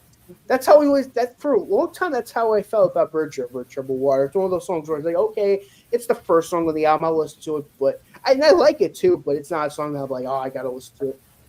Over this past year, I've been listening to that song a lot. I do think it's weird that it's the first song on the album. I still I think know. Should be the that's the closer. first song on the album. Like Yeah. Cecilia, how do you not open that album? How do you? Yes. It's Yes. fun. It's energetic. Yeah. That should be the album opener. But I won't complain because Bridge Over Troubled Water. That's an awesome song. Sorry, going on a big rant about that song, but it's so good. But yeah, love that song. I mean, Bridge Over Troubled Water is good, but I'm in love with my car. Sail on, silver car. Sail on by. Yeah, in all seriousness, yeah, this is a fantastic album and completely deserving of the 1970 Grammy Album of the Year. Yeah. This is my favorite Simon and Garfunkel album, and Simon and Garfunkel really did not make any bad records. They weren't around for a very extremely long time, but because of that, all of their albums are really good. But this is really, in my opinion, their best work. The title song is my favorite song of all time, and I've heard a lot of songs. Story goes, I listened to the song and it made me cry when I was done listening to it, because I was so moved by both the lyrics and the climactic music at the end. When you get to that big finish with the strings and the drum sound that sounds like someone's dropping a chain in an echo chamber, like kind of sounding thing. And Garfunkel's voice soaring at the end, and then when they come in at the end with the harmony, it's on the third verse with the "Sail on Silver Girl" part. Every time I hear this song, and I can't listen to this song all the time. This is one of those songs that, because it's my favorite song of all time, I have to be in a specific mood to listen to it. If not, I don't want to hear this. I have to be in a specific mood to hear this song. And that's just the first song on the album. I don't know why this is the first song on the album. Like it's great, but they should have put this later in the album, and I'll talk a little bit later about sequencing. But there's some other great songs on here too. El Condor Pasa is great. I mean, of course, Cecilia, big hit. The B-side of Bridge Over Troubled Water, Keep the Customer Satisfied. Nick was talking about how that's his favorite Simon and Garfunkel song. I love that song. I love the brass in there. That really makes the song even better. Really just like kind of a jazzy sounding thing. Only Living Boy in New York. I love that one as well. I mean, The Boxer. That's my second favorite song on the album is The Boxer. That song is great. La la la. It's got that same drum sound that sounds like some echoing. La la la la la la la la. I will say though, the sequencing on the second side is a little off. I mean, I haven't even talked about Baby Driver. That's another great song, Baby Driver. Yeah, Baby Driver. But I didn't mention that one either. I don't think anyone mentioned Baby Driver yet. That's a great song. They call me Baby Driver. What's upon him? Why does this album end on Song for the Asking? I mean, I can take the live Everly Brothers song. That's fun. I'm fine with that being the second to last song on the album. But why is Song for the Asking the last song on this album? Yeah. You had Bridge Over Troubled Water and The Boxer right there, and you went with Song for the Asking. And it's their last. I mean, they weren't really planning on this being their last album, but this is their last album. This is their final statement. Is just this little 1.5 minute ditty. Well, I mean, it was kind of their last album. The way they were arguing and all that, like they kind of knew it was going to be their last album, so they have no excuse. I mean, the real last Simon and Garfunkel song is on Paul Simon's solo album called My Little Town. That's kind of the last official Simon and Garfunkel song on Still Crazy After All These Years. But yeah, this is a fantastic album, and I can definitely see why it made our top 10 list, because We were talking about albums that like everyone talks about and everyone says you need to have this in your collection. If you have a record collection, you have to have this album in your collection. It really is that good. Yeah. All right, number 2 is also from 1970, and that is Deja Vu. Crosby, Stills, Nash and Young. Uh, their second album, first one with Neil Young joining Crosby, Stills and Nash. As I said, it's crazy to have this great band, Crosby, Stills and Nash, and then you add, I want to say like this is not the greatest comparison, but it's like you're adding Michael Jordan or something to the team. It's crazy, like how good, Or you like know. now with the Dodgers, where they're just stealing every free agent. Yeah, yeah, Like, you're just adding another every all. second it's like Dodgers are getting this person. Dodgers are getting that person. This person. This person said at this point there's gonna be a notification that says Dodgers signed Jesus Christ. It's Um, like Rush is a big trio, but right. then if you were to add, who's a good keyboard player? Pretty much. I don't know. Maybe that's not a good comparison. I don't know, but I'm It's just trying. like Oh there's yeah, like super but team. it's a super team. Yeah, you're adding another all star to your group. I mean, another Hall of Famer, future Hall of Famer to your group. It's just insane. Pop goes to 60s. He's going through Crosby, Stills, and Nash and Young, whatever. He's done like 3 parts, and they're all like 30 minutes long. It's a really good deep dive on the band, anyways, and very interesting. Uh, because when you look at like, I would say the only person I'm not crazy about their solo career is probably Crosby, but even Stills, like his first album is really good. Oh yeah, Nash's Love the first One You're album is With. really good. Yeah. Neil Young has a couple really good. I mean, solo wise, these guys are good. Combined, they're just incredible. To have that many great songwriters and singers and musicians, I mean, incredible. But anyways, Adam at number 32, Scott number 28, Nick number 25, and I had it number 7 on my list. So I had this in my top 10, which is probably why I got all the way to number 2. And it's funny, we actually reviewed this album on Scott's channel a long time ago. And I remember thinking, like, I was like, oh, I remember Nick was really like, I felt like I don't know if this was like new discovery for him, but he was like, really loved this album. He was like, man, this album's so good.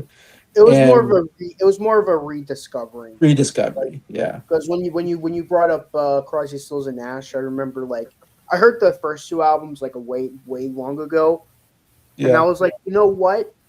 Because I remember not being crazy about the first one and kind of liking the second one, and I'm like, you know what? I'm really liking this first album now. Maybe I should check out the second one Check that one. since I thought that was better than the first one originally. So maybe I'll like the second one even more. That was mind blowing. Yeah, this album's great. Yeah. And so when we did this album, and I was like a little skeptical about like, is it a 10 out of 10 album? And then I re-listened to the album. I was like, yeah, this is like one of the greatest albums I've ever heard. Like, can I not say this is a 10 out of 10 album? And yeah, the more we went into it, I was like, yeah, this is like, it wasn't in my top 10 originally, but then the more I thought about it, I was like, yeah, this is another. Crosby, Stills and Nash is also in my top 10. It's at number 5 on my list, and this is number 7. So I have 2 Crosby, Stills and Nash albums kind of close to each other. That's how good these 2 albums. And the other albums they make are good, but just never nearly as good as those first 2 albums. Are just amazing. As far as like harmonies, I mean, the greatest harmonies I think you've ever heard. That's what really kind of makes them such a great band, I think, and what they're known for is those harmonies. But it's just one great song after another. Um, Carry On. Oh my gosh, what an amazing song! That Carry On, love is. It's amazing. Great way to start this album. Great. Steven Stills wrote it at the last minute, it seems like, and it's one of the best songs on the album, just like he did with Sweet Judy Blue Eyes for the first album. It's crazy how he just comes up with, "Hey, how about this?" And they're like, "Yeah, let's make it the first song." Uh, and he might remind me what else is on here. I know Crosby's has the Almost Cut My Woodstock. Hair. Right, and then you have Woodstock, written by Joni Mitchell. that they make a really rocking version of that song. Really great.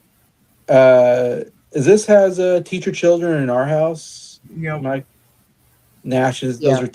Those are like Nash's We had two my best favorite songs. song, now we got Nick's favorite song.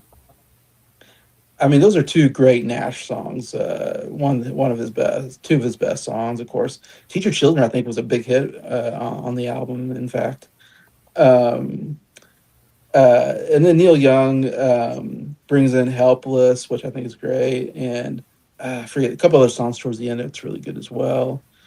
And then "Deja Vu" is a great song.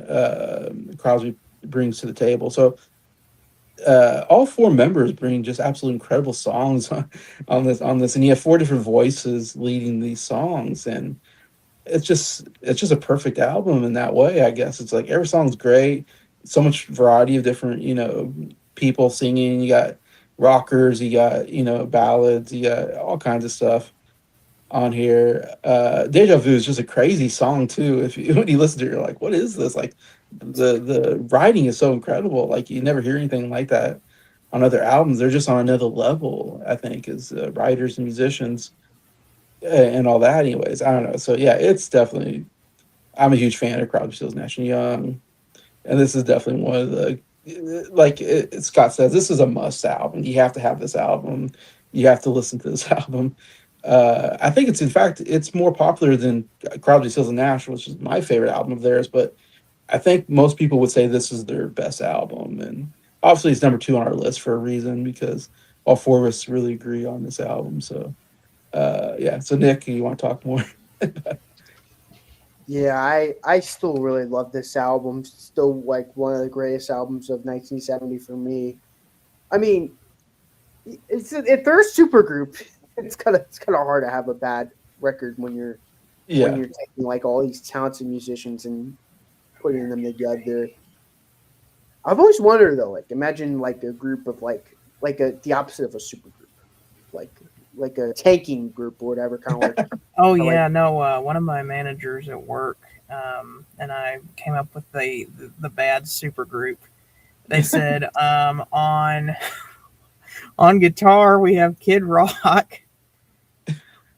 On bass we have Lars from Metallica, but nowadays where he can't keep the beat. Oh man. On bass we have Jason Newsted from Metallica, and you're like, but he's good, but with the volume levels of And Justice for I All. was gonna say when they didn't. And on lead vocals, oh, I forget who he said, but it was I'm trying to remember, but it was funny. No, it was no, I think it was Kid Rock on vocals and Lil Wayne on guitar. yeah, you have a super group like Crosby, Stills and Nash, like the Dodgers, and then you have like a bad group like the White Sox or the Rockies, like Jeremy Spencer involved. on Jeremy on Spencer. guitar, but take away his slide. Yeah. Um. What's it called? What's his name? The bass player of Stu Cook or whatever On from lead From vocals. on lead vocals. CCR. Yeah, Stu that's a Cook good on lead one. vocals. Stu Cook on lead vocal. Um. You have that one girl from the The from girl that from the one Shags on from the drums. Shags as the drums. The one Can't that keep time. it's not that she can't keep time. It's like it's like she has a time of her own. It's like Yeah, she's yeah, in her own like universe of like yeah. it's their time and then she's in her own time of her own. Yeah, you have the greatest trio of all, well, the worst trio of all time. Um, yeah. Anyways, going back to this album. First off, um, that the first song on the album is really good. Carry on, bum, bum, bum.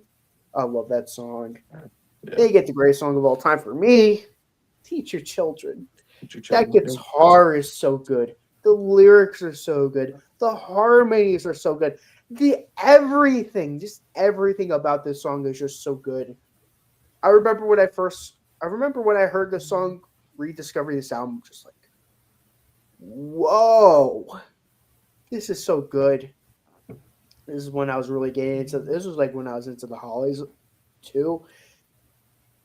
such a good song. Go listen to it if you haven't heard it after the video. But you get the point. This song is so good. Almost Cut My Hair. It's a funny song, but it's really good. Helpless. Bird, bird, bird, bird. So something about Big Bird or whatever. Big birds flying on the sky. Yeah, that great Neil Young voice. Birds flying. North Ontario. On Ontario. It's funny, but it's really good. Yes. I think Woodstock. I love that song. Deja Vu. Our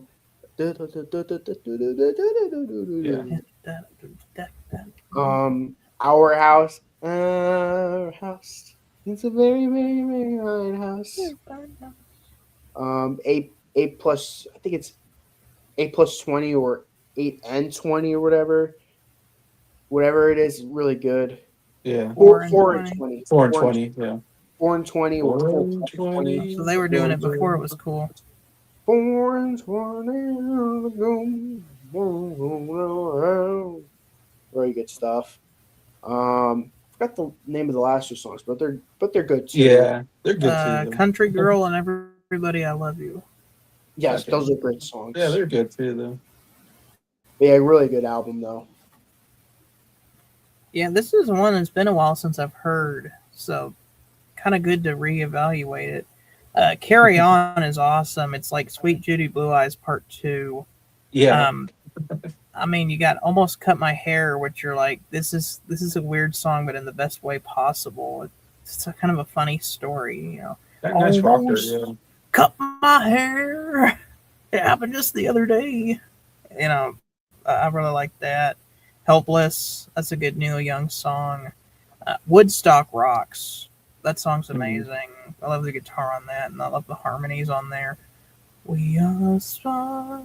I forget what is it. We are stardust. Is it? We are golden, and we got to keep ourselves back to the golden.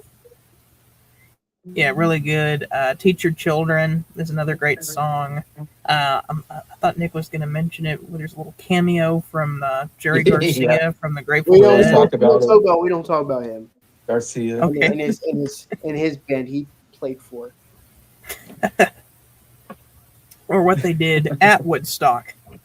Our House, another great song, great ballad, Graham Nash. 4 and 20, that's another good song. Deja Vu, the first time you hear that, the intro is just so perplexing with the if I had ever been here before, I would probably know just what to do. Don't you? I love that part. Country Girl and Everybody I Love You. Yeah, the only problem I have with this album, and it's really not a problem that could be fixed, is that Ohio's not on it, but Ohio had yet to be written. Is the problem why? I was going to mention that. I'm glad you mentioned that. Yeah. Ohio really seems like it should have been the last song on this album. Like this, I think the album is 10 songs. Like they would have even had space for it. I think it's an 11th song on the album. In fact, when I listen to the album, that's how I listen to it. I always have to play Ohio directly after, just because it feels like it's actually the last song. Like like the secret actual last song on the album.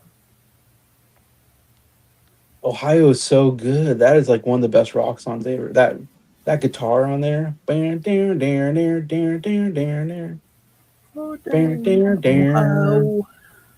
Oh, How It Begins is so good. And yeah, they they make this great album, and then Neil Young goes off and like writes Ohio after the shootings at Kent State. And he's like, protesters got shot, and he's like, he went off into the woods and is like, he went off in the woods. That's not cool. I'm going to write a song about that. He like went off in the woods. I was going to say that. And who comes out with Ohio? And Teach Your Children was like a hit song. And it's like, hey, we got this new song now. We want to put this song out there. And Nash was like, yeah, let's put the song out, even though it's going to hurt my song that I have out there, which is really cool. And it's like, to me, better. I think it'd be my favorite song on the album if it was on the album. I think it's such a good song, but it's crazy it's not on the album. They're like, can we reissue it like we did with they did that with Buffalo Springfield. They Oh yeah, with They for did. what it's worth, for what it's worth wasn't on the original like pressing or it whatever, makes I it so guess. I much mean, better though. but you have to have it on the album. It's it's incomplete without it. But yeah. Anyways, so that's always kind of funny side bit on there. But yeah, Deja Vu. All right, so we get to our number one favorite album. Funny enough, I believe Scott predicted this to be number one, and he was absolutely correct. And I think we all kind of knew this was the one album that you just knew everybody loves this album. Like I don't know anybody that doesn't love this album, and it's gonna be high on everybody's list, and it was. And that is Who's Next by The Who, 1971. Three of us had it in our top 10. Nick had number 18, still pretty high, top 20. But then you got Scott at number 8. I have it number 6, Adam number 5. I mean, that's the only album that has three top 10s in the list. So that's obviously when you got three top 10s, it's gonna be number one on the This is in list. I Briar's mean, top 10 too. is it okay? Yeah, and so it'll be similar. Yeah, when switch him and Adam out, because Adam has it the highest at number 5, and yeah, I knew this had to be my top 10 as soon as I was putting my list together. It's just one of the greatest rock albums of all time. It's my favorite Who album. I remember first hear this is one of the first Who albums I heard after I heard Tommy, then I heard this album. I remember the first time hearing this album, I just go, there's not a bad song on this album. It's so incredible. Like I've never it's very rare to find an album where it's like every song is great. Like I think even the ones I think some people don't like Going Mobile or something like that. I think it's a really good song. It's super catchy. I don't know. There might be something on there else I'm not thinking of, but when you got the probably the greatest opener closer of any album with Bob O'Reilly, and then you end with um, uh, um, You won't get fooled. You Won't Get Fooled Again. Thank you. Yeah, You Won't Get Fooled Again, which is my favorite Who song. It's the greatest like rock song ever. It's a great closer to the album, for goodness sakes. It's kind of long, but it's just brilliant. Like the guitar, the bass playing, the drumming is some of the best I've ever heard. And then the scream is like one of the greatest moments in rock history. That scream is so good. uh, I listened to that song so many times, and I still get so excited when I hear it. And I every time I hear the song, I always go, I'm just gonna listen to the bass part, and I just go, man, that bass is so good. And then I'll be like, I'm just gonna concentrate on the drums, and it's like it's crazy. Like they all three are like playing out of their minds, and yet are playing together at the same time. Anyways, but say that there's other great songs on here, but I'll give it to you, Nick, to talk more about it. Well, of course. Yeah. Oh my God, this album is one of those albums where it's like again. This is like it's funny. It kind of goes full circle. This is like one of those albums where it's so good from start to finish. Like Thriller, again, such a Pet Sounds, where you just know the album. Of course, you have again. I agree, Jason. One of the greatest bookends of all time. Bob O'Reilly. Won't Get Fooled Again. Great stuff. Everything in the middle, though. It's like it's the way you describe it. It's like a really good burger. You have brioche bun on the top, brioche bun on the bottom, toasted nice butter. You got the lettuce with the bargain, the cheese, the finest quality cheese with the loving for keeping, the the burger meat with song is over, the tomato with my wife. You get the point. The freshly made pickle with behind blue eyes. You know, the ketchup, the finest Heinz ketchup with Gain and Tune, just the finest burger you'll Yeah. ever have. Take a bite of it, you're like, I could see why That people is a tasty burger. that eat burger. It's just one of those things where it's like just perfectly constructed from start to finish. Yeah. Oh, everything about this album is just so good. I want to say more, but I know I want to give it to Scott mostly because Yeah. I know this is his album for the Who. I don't want to go too in depth because I know we want to review this eventually, but Of course. this was my introduction to them. Like, I mean, I had heard of my Right. generation. I just knew the, talking about my generation. But I decided to listen to this because I had heard Baba O'Reilly, and that synthesizer thing just kind of caught my attention. I'm like, that's a cool song. The synth loop at the beginning is really cool. So I was like, I want to listen to this album and see if the rest of this album is any good. And I'd also heard that their bass player and their drummer were some of the best bass player and drummer of all time. So I'm like, I gotta listen to this and see if it's worth the hype, and it most definitely was. In fact, I saw the record at the record store just a couple weeks later for $25 and was like, snatched that right up. I got so excited when I found it. I was like, this album's awesome. I gotta put this in my record collection. Like, every song on here is so cool. It's such a good rock album. I mean, we were talking about Bob O'Reilly just a second ago. But starting out with that synthesizer, boom, boom, boom, boom, boom, and then there's like a violin thing at the end. Oh, so cool. Bargain is a really underrated song. I really love that one as well. My Wife, fun John Entwistle song, funny storytelling on that one too. The Song Is Over. The Song Is Over has always been one of my favorites on the album. In fact, The Song Is Over, I think, is probably Keith Moon's best drumming performance. If you listen to it, you'll know what I'm talking about, especially the parts where he just goes like, he just does a lot of that on there. It's not his most like insane drumming performance, but it's his best one because I feel like it's the one with the most emotion on there. I love the piano playing on that, and the melody, just everything about that song is just awesome. Getting in Tune is another fantastic song. I like how a lot of these songs just have to do with music and how cool it is. Yeah. Getting in Tune, though, the last half of Getting in Tune, just where they're jamming out there at the end, is awesome. I love that part. Going Mobile, that's a fun song where they get to use the synthesizer again. And then, of course, you've got the two other huge songs on the album, Behind Blue Eyes, which was the album was supposed to be another rock opera.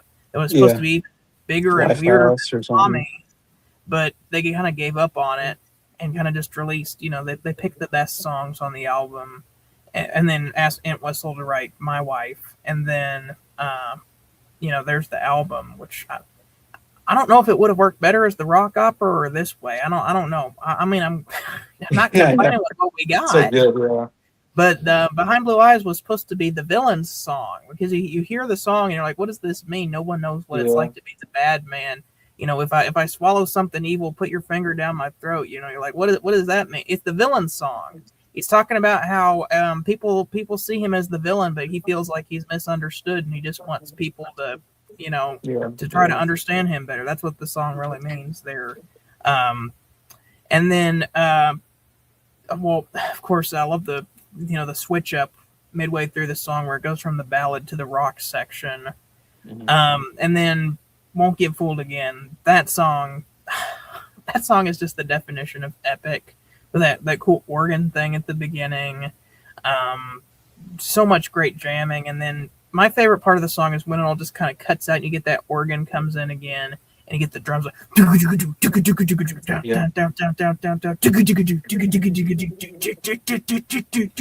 then you get right into that scream. Yeah. Every sends goosebumps, chills down your spine. Doesn't matter how many times you've heard the song, like every time you get to that part. And then the last line, meet the new boss, same as the old boss. I don't know. I think that's kind of funny because the whole song is just about how people put too much faith in politics, and it's like the new guy, he's going to make everything so much better, and the world would be so much better if this happened, and then that happened, and guess what? Nope, everything's still bad. Nothing's changed. But it's a really cool way to end the album. Yeah, 100% agree. So number one, we went with the Who. I don't know if that's no surprise there, I suppose. In But my we got opinion, the I think Queen would have been higher, would have been number one if it wasn't for the fact that Adam had his at number 76 or whatever. yeah, that, and Pet Sounds. I think could go up the list in the Oh, Pet future Sounds would. when we do a list again in the future here at And I some don't point. forget to if I don't forget to Um, put it on my yeah, list. put it on your list, and it'll be up there. Yeah, we got a couple Beatle albums, and yeah, Beach Boys. Yeah, hit a lot of the big ones. The 60s, 70s period. So yeah, it's fun going through this list. Given we talk about these albums so many times, but it's still fun to talk about them and why they're significant to us, and hopefully to people watching it. Hopefully you get some joy out of kind of. I learn. I think we learned things. There's a lot of interesting things to be said that I learned when I hear you guys talk about albums and all that, or I forget about things and go, oh yeah, that's a cool uh, story or point, and all that. Anyway, so that was a lot of fun. Really enjoyed doing that. Look forward to putting the list together again in the future when we all. Briar's right now. Briar's the first one, I guess, to put the future list together. So the three of us have to revamp our list a little bit at some point, and yeah, we might do this again. So uh, grateful for anybody watching these videos, and hopefully enjoy us talking and having fun. We do have a lot of fun.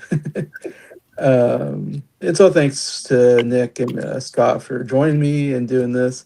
This is something I really wanted to do. I really want to put a list together that all of us can kind of, it represents us as a group because we talk a lot. Our group's been together for a couple of years now, probably, I don't know, and we've talked so much about music and our favorite albums. So yeah, and I think it's a good list. I think it's a better list than Rolling Stones. So I think we put together something really good out there. So yeah, so thanks to anybody watching this, and hopefully comment if you are, and what's your favorite album and all that, and join us on this. And thanks to my uncle for being in the chat. I appreciate that. Giving your comments, and Briar coming at the end there. It's pretty cool. Anyway, so yeah, please like the video and hopefully do more of these. Besides that, thank you, and we'll talk to you later. Bye.